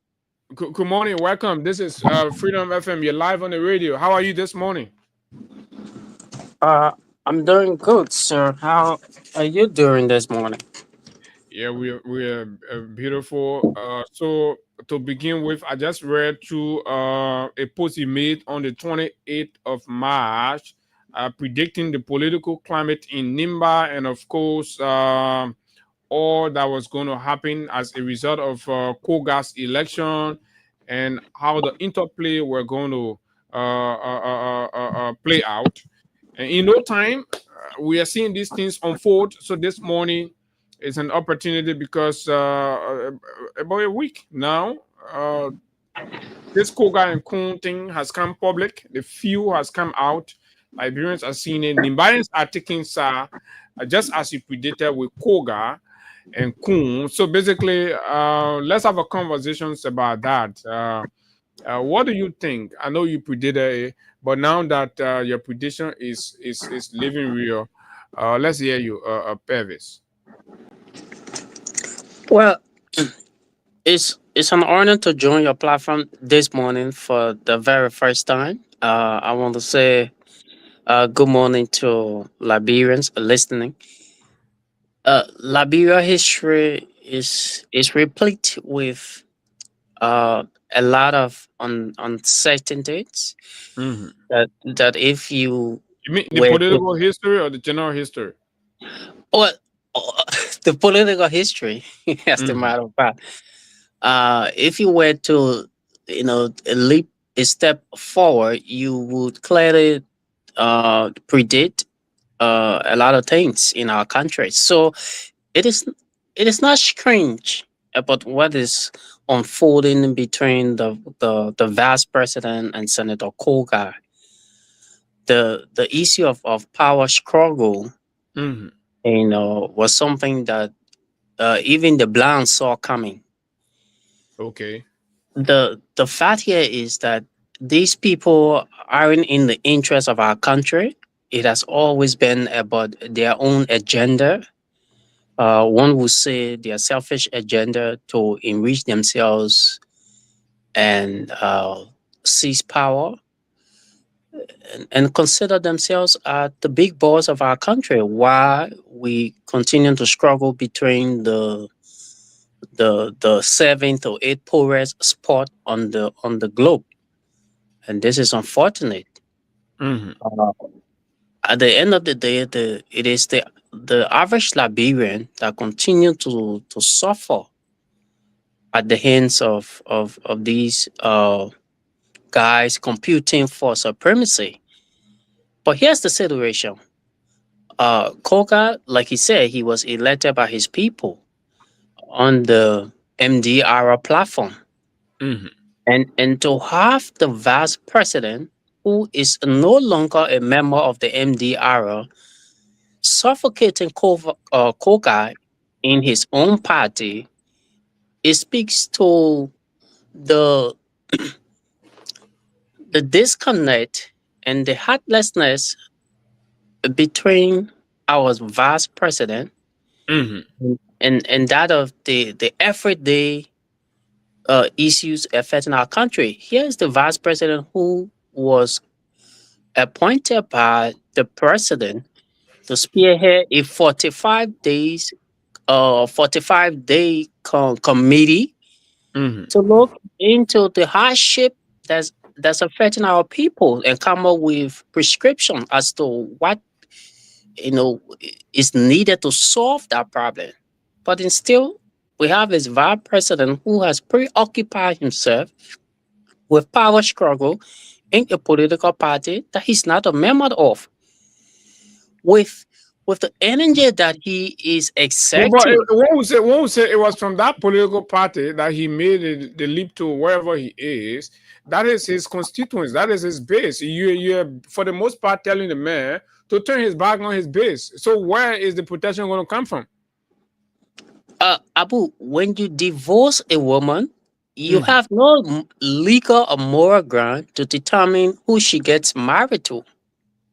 He publicly, intentionally, Yeah, and but lawfully. that analogy cannot just fit in with this one, because this is politics here. We're talking about life and survival. The man came from the MDR. He was the standard bearer of the MDR. Remember, but as part of the prerequisite, as per the new whom he was joining, in order to finally make it on the ticket of the MDR of the Unity Party, he had to join the Unity Party and be seen as a Unity Party. But deep down, you know he is an MDR man. No, but here's it. It's like you say, Sir Joseph, who has publicly resigned from the Congress for Democratic Change, should be the one to decide who becomes the standard bearer of CDC. It doesn't make sense. No, because Eric, you can't blame the vice president entirely, because it was the MDR as a political party that entered into the marriage and under that condition with the Unity Party. So at this point, the MDR must be able to stand with its decision it made. They entered into an informal arrangement with the Unity Party and gave out their standard bearer to the arrangement and have him as vice president. So why do they want to turn it back? No, Abu, here's it. The vice president becoming a vice standard bearer, or at the time he was political leader, becoming a vice standard bearer to the Unity Party was legal. The Unity Party Constitution clearly points out that in order to be a vice president or presidential candidate, you must be a full-fledged member. Okay. So it was not a correlation. Eric, the Unity Party was having this conversation with the MDR as a political institution. The chairman was there, the elders were there, the committee, the national committee were there, and then they all agree with that condition, right? My thing is to make it like they were having the conversation with Kun, and it was Kun that abandoned his party and went and joined the people under these conditions. Then it's a whole different thing. No, Abu, you cannot be in two political parties at the same time. It doesn't work that way. Yeah, but if your political party negotiated your political party negotiated his political party negotiated this path that he's on. Yeah, now the path that he's on was the decision that he himself went, filled in a membership form, and became a member of the Unity Party. Yeah, but so MDR was part of it. No, the MDR did not fill in the form to become a member of Unity Party. No, obviously the MDR would not, but the MDR agreed and seconded the man. No, that's not being seconded. He joined. He filled in a form. He became a full-fledged member of the Unity Party. In fact, he himself, he has reiterated that he's a member of the Unity Party. So he has no legal bearing with, it's funny that, it's not funny, it's embarrassing that I even have to defend Koka, because Koka is a man with a horrible credential, character credential that I will want to defend. But in this situation, Koka is a member of the MDR and Kun isn't. So to have Koka... No, but Koka equally subsequently joined the MDR, right, Higa? Yes, he did. That is before the senatorial by-election. He was not part of the MDR. He was the chairperson of the PUP. The PUP, right? Yeah, but because he wanted to go on the MDR ticket. That's why he joined. So okay, so right now he's better than Kun in this case. No, so can we now say Koga is the chairperson for PUP when he formally resigned from the party and joined the MDR? We cannot argue that he's a chairperson for the PUP anymore. He's a member of the MDR. The same applies to the vice president, Jeremiah Kun, that he is a member of the Unity Party. So he needs to focus on the activities of the Unity Party, focus on the current 4+ years that they have to govern our country, and let go of the MDR and disengage from suffocating the MDR, because they all claim that the legacy of Prince Johnson was something that they wanted to uphold in Nima County. And how is the vice president upholding the legacy of PYJ when his university is shut down, his church is almost non-in-existence, and the only thing he has to do is to strangulate Koga. So I come to the legacy thing, but this is key because and this is even more serious than the way a lot of people see it. Advising Kun to leave MDR alone, leave it with Koga, as seen in the preconditions that Koga office or his political advisor published. What would that mean for the political life of Kun going forward? Kun political life right now is embedded within the Unity Party that he filled in the membership form to join. It is his party. He has to battle for acceptances within his own Unity Party. In fact, he's been accepted. He was chosen, or he was picked as the vice running mate to President Joseph Boakai. Currently, he's the vice president. So he has to focus on that. You cannot claim legitimacy in the party that you officially resigned from. If you were to go to the National Elections Commission and ask for the membership of Koga, the Election Commission will tell you that he's a Unity Party partisan who contested to be a vice president on the Unity Party ticket. So people should not even be saying at this time that that Kun should leave MDR alone. He has left MDR. So what is he even doing there? In 2023, he made that decision. So he must be able to stay within his Unity Party and work within that frame and not be harassing. So why do you think he's finding it difficult to leave the MDR entirely?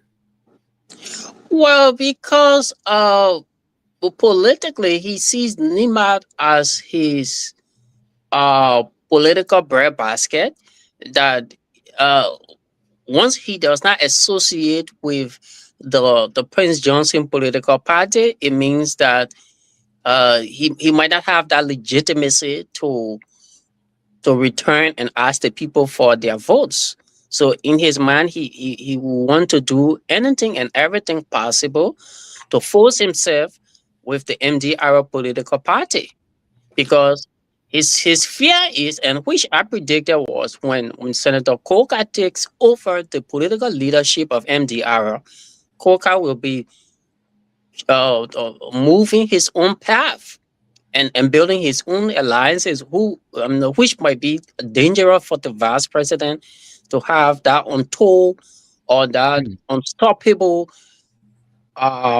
political grasp of the county. So does Kun really need the MDR like that to make that grabs in the county?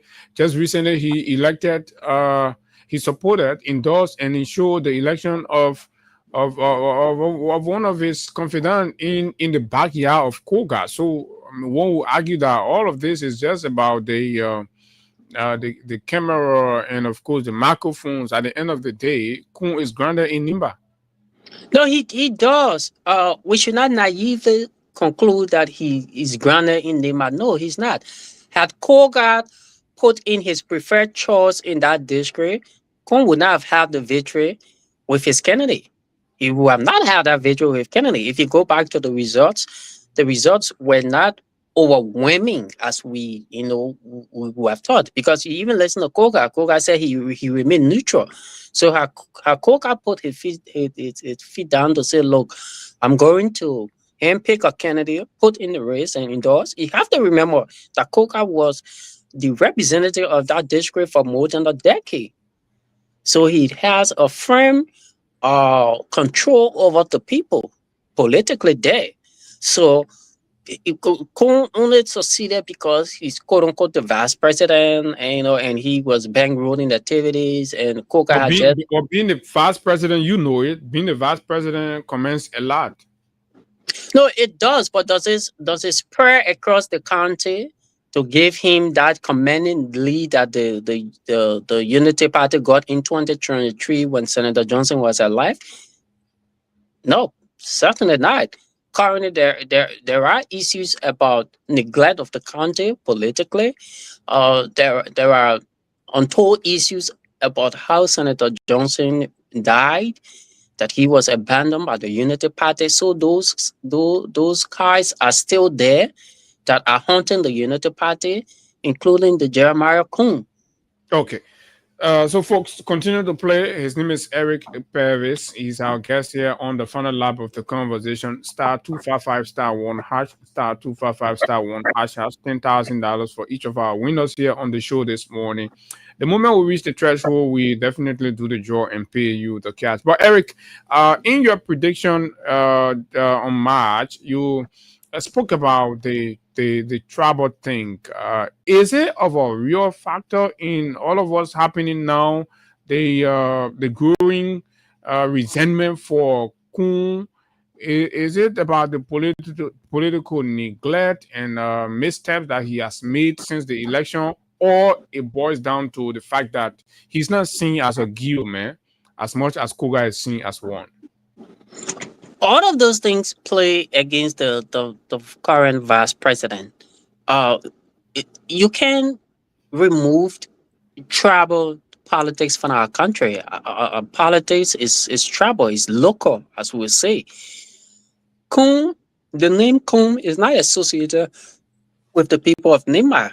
In fact, the vice president has repeatedly said he has lived there. I think his mother is from Nimba. He has lived there. He has invested there. He has done almost everything there. So why should that other factor matter? I don't care how many years you decide to live in the water. It doesn't make you a crocodile. A crocodile is a crocodile. You living in the water does not make you a crocodile. So if the people of Nimba, because you have to remember that Nimba has the Gil, the Minon, the Mandingos, and a few other tribes. If the people of Nimba, and the thing is, it was the late Senator Prince Johnson who was covering Koga. And so at the time, the people, though those issues were raised, but because of the covering that he had, those issues were not as of relevance. Exactly, because of the love that they have for Senator PYJ. So to cover those things, now he does not have that covering. He will have to face the reality of, he's being an outsider. And having that dominance over the people, and the people are going to rise up as you are hearing right now. They are beginning to distinguish him from the county to say, "Look, you don't belong here. You're from the southeast, so we should be the one to make decisions here that our people will be able to benefit." So those things are going to obviously play against, and they are already beginning to play against him. And like I said, if the people were to make a conscious decision, for example, one thing I predicted was that Koga will become a vice presidential candidate. And it's just a matter of years in between. That we'll talk about again, because that's about the political advantage and disadvantages in all of this. But finally on this, is it safe to say, or will you say that the perceived abandonment of the late senator is also playing a factor into many local Nimbayans distinguishing themselves from Kun? It is, because even when Senator Johnson was alive, he spoke about abandonment. He spoke about betrayal. He highlighted a lot of issues that were unfolding that he never saw coming. So to have Senator Johnson, who has been dead for just a few months, and currently his legacy is already in ruin, and all the vice president is concerned about is about controlling his political party, even though he's not a member. Would it be entirely fair to blame Kun exclusively for the abandonment? He struck an agreement with the president and the Unity Party. Kun was just there as his son on the ticket. But would it be fair to blame Kun entirely for all of the abandonment he suffered? No, you can say he was just there. He's the second in command currently for the Unity Party. He holds the position as the vice president. He assists the president on a day-to-day basis. So he has that proximity with the president and any other person. So who do we blame? Who do we blame?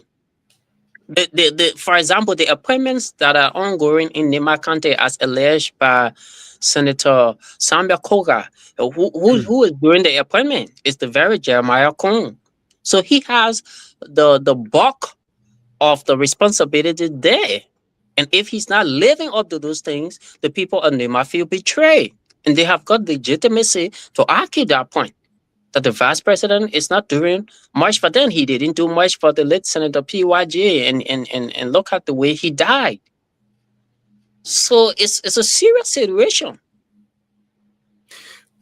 Koga as a vice president pick was another eye-catching prediction you made. And I don't know how all of that going to play out. It's just going to play out because Kun is having a fallout. Then obviously it becomes Koga. Is that how easy it's going to be? No, Koga also comes to the day's call with ego. The fact that he has been elected as senator, replacing the great PYJ. Nema is a vote-rich bell to have the vice president Kun alone enjoying that leverage from a political party. It's something that Koka will want to arm twist for his own political agenda. So any political party that were to pick Senator Samuel Koga will have the understanding that Koga presence will give the Nemadian an option. So you cannot argue to say, oh, our son is the vice president, so we have to support him. When Koga will be saying, but I'm also your son. In fact, I'm more legitimate than the Kun. So and that is the point you're making right there. Okay. yeah. Assuming Koga goes to probably, let's say, the CDC, for example, and probably CDC decides Koga gets there as the running mate to former President Weah, right? That will create a situation for the United Party to cling more to Koga, to Kun, sorry. Would that still be a chance for Koga? Well, even if the Unity Party were to clinch more to Jeremiah Kun, the Unity Party does not enjoy a predominance in that county. They only begin to benefit from the vote because of the late Senator PYJ. So if PYJ legacy was to shift to Koga if he will finally succeed being the head of the MDR, so that means a good number or a majority of the Nemadian will look the Koga way and not the Kun way. Because Unity Party has always been coming second, a very distant second. So if that is anything to go by, he will not. There wouldn't be an overrun of the county like we saw when PYJ endorsed the Unity Party. Okay, so continue to play *255 *1# *255 *1# $10,000 here. We intend to pay 5 person, a sum of $50,000. But the more you play, the better your chances are to win. And of course, you can have something to settle your kids' school preparations and all of that. So, Eric, a lot said about this Unity Party and of course Koga and Jeremiah Kun.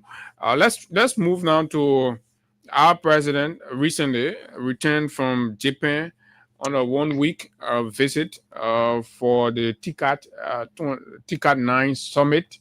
And from there, we've seen Japan enter into a very sustained, tangible relationship with other participating countries on the continent.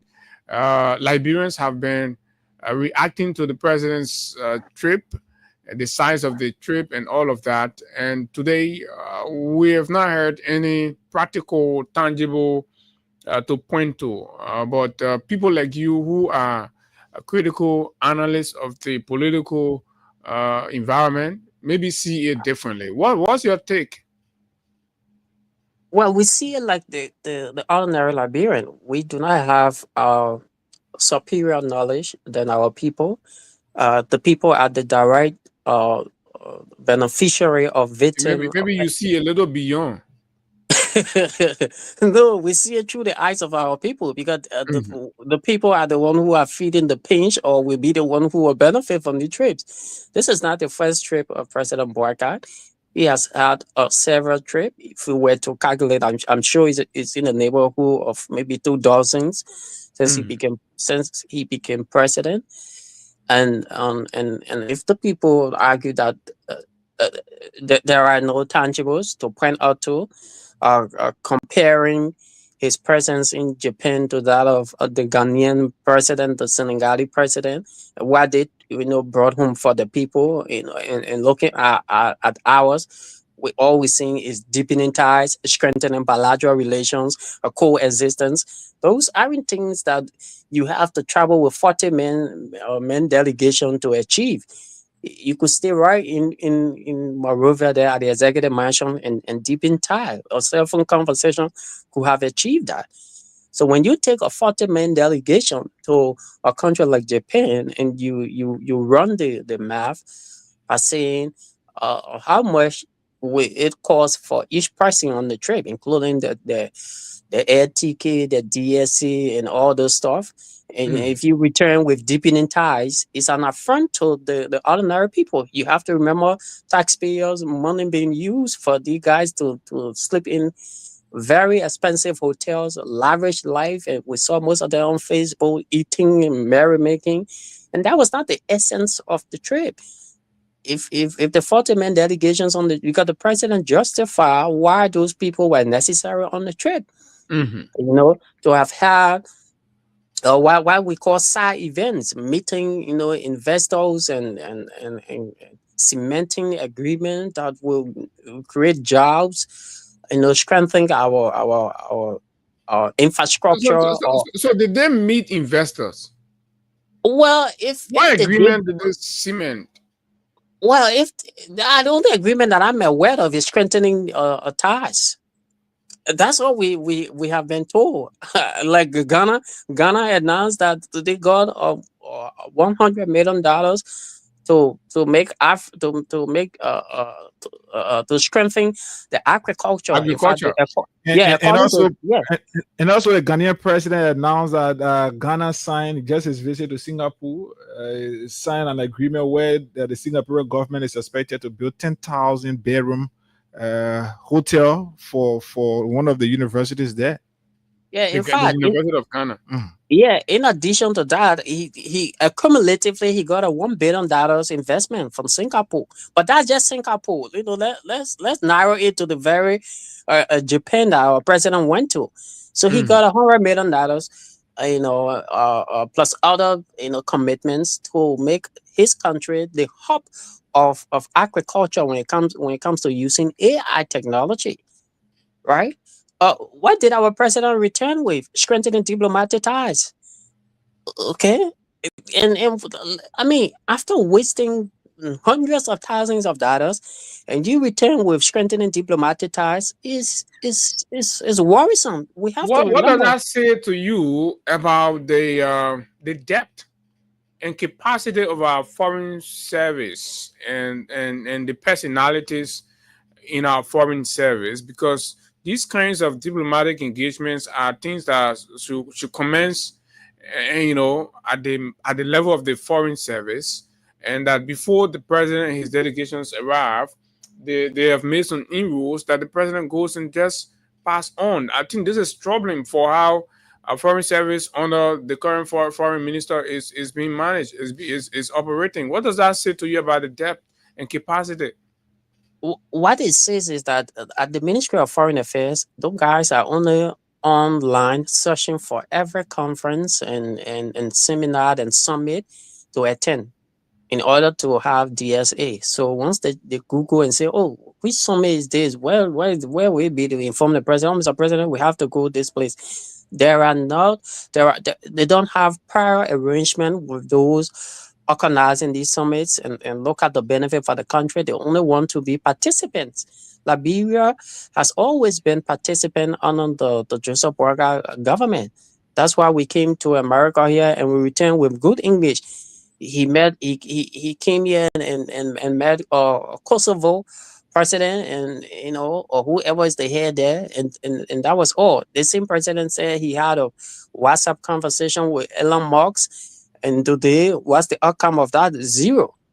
Okay, when President Salif went to the very Japan, she was able to bring back the what we now call the Japanese draft.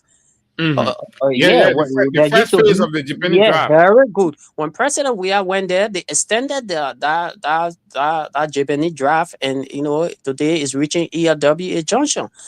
Our President Waka, who came with 40 years experience, far more than Madam Salif and George Weah combined, he returned with strengthening diplomatic ties, like he has always been, returning with empty MOUs.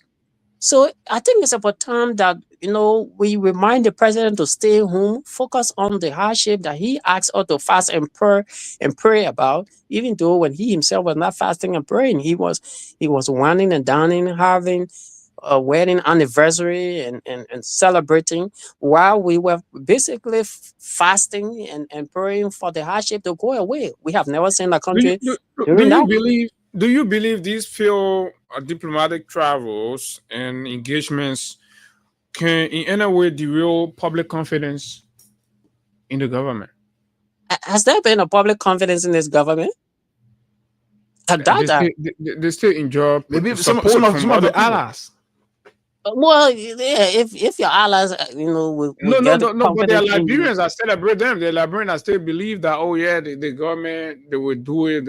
I mean, that's from the point of hope that with all of what we've seen, that yes, the Liberian will still reserve a bit of hope that they can turn things around. Well, that thing has not been able to turn around for the last 18 months, and it is very unfortunate. That we will have our president wasting taxpayer money on foreign trips, returning with nothing. It is highly unfortunate.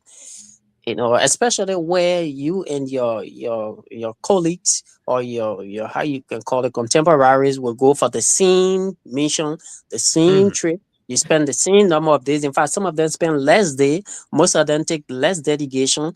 He takes the biggest size of dedication, and he returns with deepening ties and strengthening relation.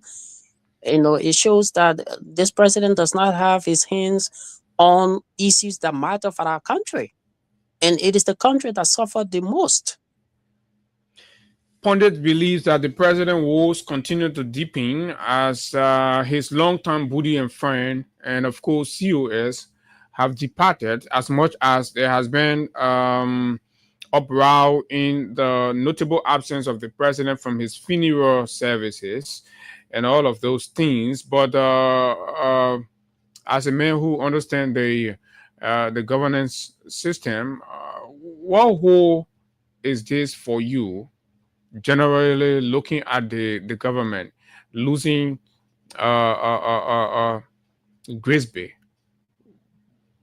Well, the first thing is my sympathy to the Grisby family, but I think the president don't have that presidential uh, privilege that a president should have in terms of ensuring things go the way for the country. Grisby was a statement. Even the U.S. ambassador in Liberia issued statement about his statesmanship. And other international bodies, they have also commended Grisby for the way he carried out his public service activities. So to have Grisby died in the foreign land, it also highlights our health sector. It has collapsed. If not, if I want to be politically correct, I would say it is collapsing. That's why our public officials usually die in foreign countries. We do not have that in the West, where people will leave America and go China for health issues, and they die there. Those things are rarely, they don't happen, they don't occur, because the government invests in their own country, health sector and other sectors. But Grisby served the country for more than 3 decades, and he could not have medical care in his own country. He has to die in a foreign land. That's one part of the debate. The other part is, why did his family insist that his body would not be returned to his home of nativity for burial. It's another path. The president not attending because this is somebody who was his chief of office staff. Okay, somebody who served in his government even when he was vice president. It's his former schoolmate. So it's somebody that he has been knowing for the last 50 years. So the president absent is one thing that maybe Kula Fofana could speak to. And why did the family decided not to return his body home? Thereby denying him that befitting state burial. Exactly. So I mean, those are issues that the executive mansion will have to speak to. But it doesn't show well that the minister of state of a country will die in the foreign land and the family, insists that his body should not be returned and the president, could not attend his funeral. I do not know the proxy from the government that represented the president here. I do not know who if and when they actually sent him out. I'm told his son went there to represent the family.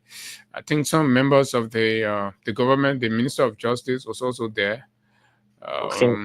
That's If how the much I minister, can say. yeah, if the minister of justice was representing the government of Liberia, then that's fine. But if he was there in his capacity because it was his colleague, who died, then that's another issue. But it doesn't show well that the boyfriend will not How attend. difficult will it be to replace him? We know there are a lot of names jogging, and of course, a lot of conversation on the streets. But in your mind, uh, understanding Grace-based record, the acknowledgement from the U.S. and other well-meaning uh, international bodies and all that of the quality and the personality.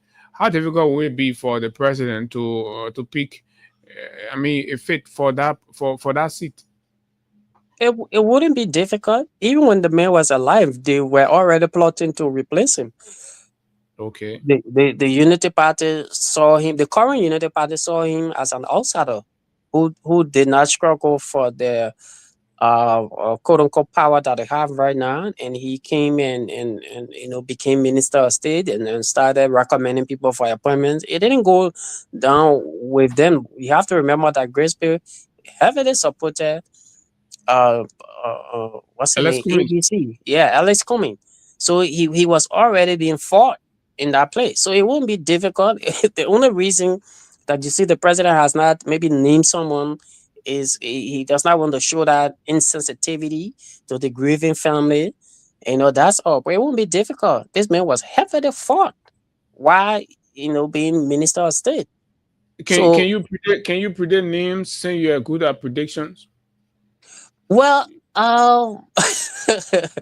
I I don't want to predict names, but there are a few names that already in the corridor. I don't want to predict any name, in this regard. I think I will reserve that prediction. While we're hearing Costa, we're hearing former defense minister Brani Samukai. Mamaka ability is also there, and of course, some point in some informal quarters, I've heard Mo Ali. It doesn't look serious, but in some very unserious quarters, I've heard his name as well, and even Cornelio Kratopa and all that. What is happening? Sorry, what is happening is that those names that you are hearing, they are intentionally thrown out there to gather public opinion as to how the people will accept or resent those names. And based upon that, the president will make decisions. So, for example, all those names that are being thrown out, the one that will receive the least criticism might be considered. Right now, if you were to say Liberians call in, would you want? Even his dependable nephew name has also been there. Yeah, Henry. exactly. So what is happening is if you were to open the phone line and say, You who hearing this? Liberian, do you want Henry Costa, Minister of State? The way the people will bash, and will inform the president that this decision is an unpopular decision. So no president that is already not solving the bread and butter issue will want to put people in government that have been heavily rejected by the ordinary people. So whatever that person do, people will not, appreciate it because you should not have even been there in the first place.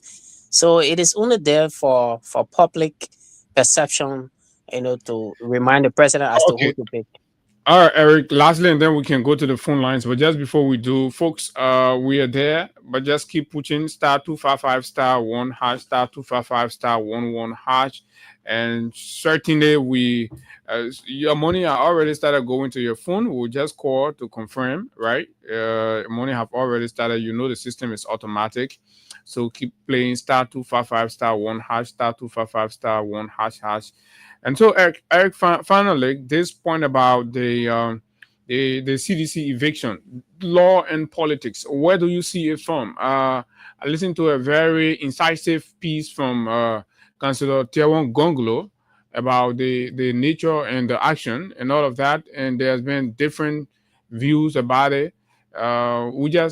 We keep hearing that the former president has also made some donation, which will clearly indicate that indeed people are not feeling okay with the manner and form in which the government went about that. But let's hear from you. The way the CDC was evicted, property demolished, vandalized, and there were even theft committed by officers of the Liberia National Police. It is not strange that the Liberia National Police, were engaged in theft. These guys are engaged in they're engaged in killings, in torture, illegal detention, and going after political opponents that the government wants to crack down on, evidenced by the U.S. State Department report. If you were to look at the summary of that report, it highlighted arbitrary killing. It highlighted torture and other issues in our country that's been carried out by government agents. So it's not strange that I'm happy that they even looted or they stole. At least, life were not lost, because the last time the Unity Party visited our headquarters in November of 2011, there were life lost in that place. So I'm happy that this time around they only went to steal. So it is not strange, but in regards to if it was legal or it was political, I think it was both, and that's my opinion. Using the code to carry out the political activities. I mean, I've read Councillor Gongo statement, and I would think that it was inconclusive. He just beat around the bush and never came with anything substantive. He was asking more questions than answering in his piece. But here's the thing, and what I'm about to say is part of the question that the councillor even asked and he didn't answer. Was the eviction, I mean, not the eviction, the demolition done by the state or by the individual who has the property, regardless of which one of the party that did that?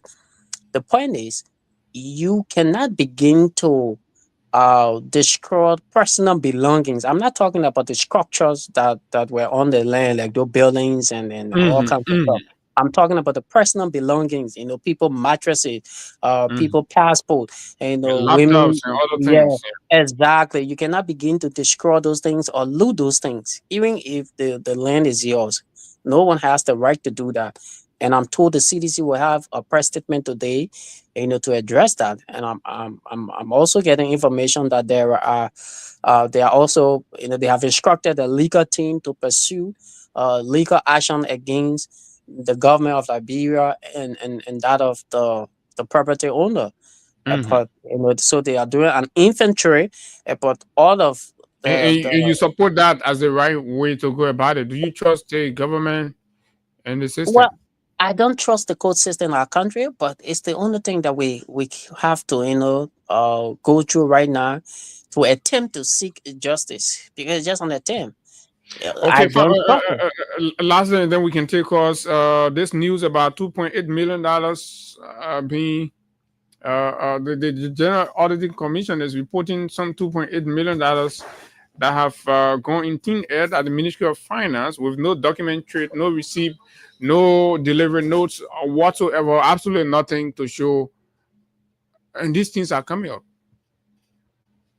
It's not strange that GSC will be uncovering 2.8 million missing money. The very GAE uncover thousands of dollars, if not millions of dollars, at the Ministry of State, where they got ghost names over there taking salary. Cornelius Cry is just there enriching herself. Nothing has been done to her. If Gafran has decided to loot our country resources, hiding under his quote unquote non-corrupt atmosphere to engage in corruption, it's not strange for the Liberian people. And these things will come up, but sadly nothing will be done. It is painful to say, but nothing will be done. And even if something were to be done, it would just be mere suspension here and there. People no one account for any money that they steal in that country. Absolutely no one. Since Braga has been suspending people for quote unquote corruption, has any of these people been to court, and found guilty and told to pay back in the government coffers? Zero. So it's just the average man on the street that will continue to be homeless. His children will not have access to quality education, if not no education at all. Okay. And the mental health crisis in that country will continue to increase. Drugs activity. You see, that's why people take the drugs when people are depressed, hopeless. Okay, and drugs activity will continue to increase in the country because of the structural corruption that we have to keep our people poor and hopeless. So these things will happen. Accountability is zero, and we go out there, we're begging for money. Who's going to give you money for you to come and steal? No one's going to do that. People work hard for the money. Okay, Eric, what a great way. And of course, this one just coming in. Volunteer teachers stage peaceful protest outside the president's residence, demanding that the Ministry of Education grant them permanent employment status or statuses. So, folks, let's go to the phone lines. Eric Perry has been our guest. 0776 104 104 086 500 104 plus 231 86 500 104 are the numbers. We have just 6 minutes. Let's see how many calls we can take right within there this morning. Liberians, Eric cover lots of areas, whether it's the NIMBA thing or it's the CDC eviction, just any of the subject matter here this morning, you can weigh in. Let's begin with this first caller. Good morning. Yeah, good morning, Abu. Let me say good morning to your family on the show this morning. Yeah, my attention has been drawn to what your family talk about the Jeremiah issue. You know, let me just be frank, let me just be brief and cut my phone off. I don't care how Jeremiah campaign, he will not be president 2039. Short cut. You wrote to that. Okay. Thank you very much. So the president thought they are coming from all. 0776 104 104 086 500 104 plus 231 86 500 104 are the numbers to call. And let's hear you. Let's hear your point. What do you make? This other person here. Good morning. Good morning, Abu. Good morning. You're live. Let's hear you. Abu, we are still getting this morning. The issue of CDC carrying the government, they will still waste their time. Still waste their time. Why you say so? You are here, Abu. If you are telling us, Yami was there at the justice, take what I know. When I thought you were singing, take what I know. You come in to CDC, I know, was saying Yami or Yami was there. So, get up on the phone, no regret, CDC, and that is very fair. I forgot about that case. And see how to construct a new financial, but not you get Yami with the order. No, but this is a country of law now. You put the thing Yami with it there at the interest. You see how Yami with it all right, thank you very much. Good morning. Good morning. You're live. Eric is on the line. Let's hear you. This is someone who is calling up the street to Moscow County. Mm-hmm. And Abu, nobody must think the issue about the CDC investing from the headquarters of going in. They will make sure understanding between our land law and the CDC. There was no confusion. So if you have family issue pertaining the court or pertaining what a CDC was looking for the rest for owner to buy land, would they reach that stage of confusion? No. Nobody must think they will reach the stage of confusion that the court all of the CDC to move on issues. No. How many people are understanding? That issue that are common issues. The CDC never will run the 20-year plan will live over there, will break it over there. There are none of financial issue. Okay, so there are mutual consent between you and your landlord. So then what happened? Your office got broken down. Thank you. That is a court issue that your citizen now as an institution. Yo, go to court. Okay, all right. Thank you very much. Good morning. Good morning. You have to shift a little bit. You're coming in, Bokon. Good morning. Okay, better go ahead. Oh no, I have to take another person. Good morning. Morning, sir. Let's hear you. Good morning to your panelists. This is the voice of the SI actually of Southern District. I'm going to touch the issue of the old man, the councillor, the Lennon councillor. The councillor don't want prosperity to judge him. He's part of the grouping that belong that discriminate us, and they don't want prosperity to judge him. Who the councillor talking about? Councillor Gonglo? Councillor Gonglo, he was scheming. Councillor Gonglo is an undercover US man. Okay. But the main pledge is supposed to the Unity Party. That one are clear things. Hello, good morning. You're the last caller. Okay, thank you. That's what you know back on the last about that, but I went off. Yeah, the reason why the government will not function is because the vice president and all are focusing on 2029. Okay, focusing on 2029. Morning. Morning. Okay, this person is not ready. So, Eric, you listen to the callers. We are pressed with time. How do you respond? Hello, Eric, are you there? Yeah, I'm here. The callers are right.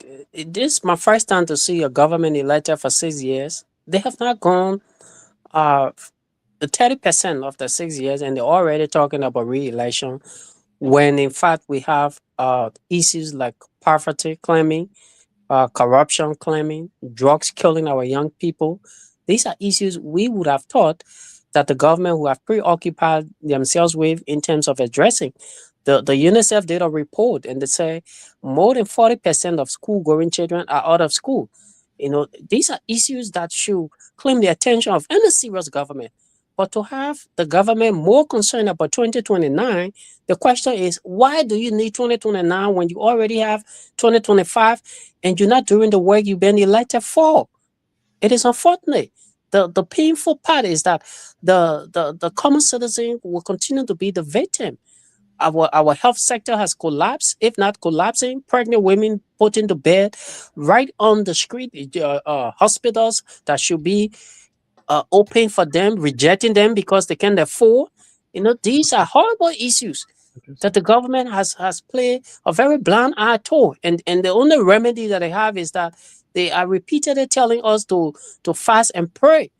And I have never seen a country who has leaped out of poverty, you know, to fill in the infrastructure gap with fasting and prayer. I have never seen that.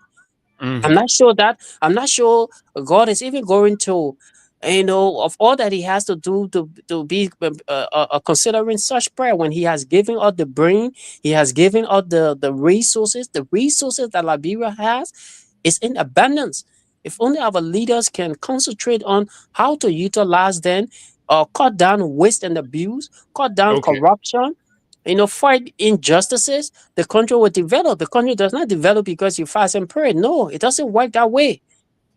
whatever your hand finds to do, you should do it good, and the Lord is on the obligation to bless you. He does not say he will bless you when you sit home and you steal from your people, you take police and kill your people and do all kinds of horrible things to your people. Then you say fast and pray for the country to develop. It doesn't happen that way.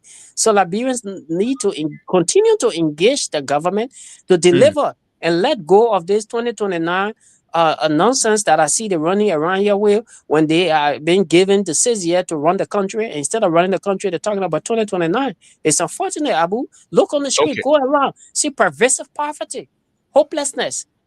These are things that the government should consider doing. All right, Kerry, we'll find time again for you to come here and talk about the bread and butter issues and all of that. But we have to go. Yeah, thank you. It's always a privilege and an honor to appear on your platform of Freedom. You guys are doing extremely well. Thank you so much. To your co-host, thank you for the time. Okay, his name is Eric Pervis, and of course, he's been here with us on the final segment of the conversation. Folks, this is how we like to draw the curtains on this Monday morning edition of the Freedom Money Rise on Freedom 87.9, Liberia's informative breakfast platform. We're at the freedom fighters. When it became the time, when it just became the time, hey, God, we gotta go, man. Yes, we gotta go home, Abu.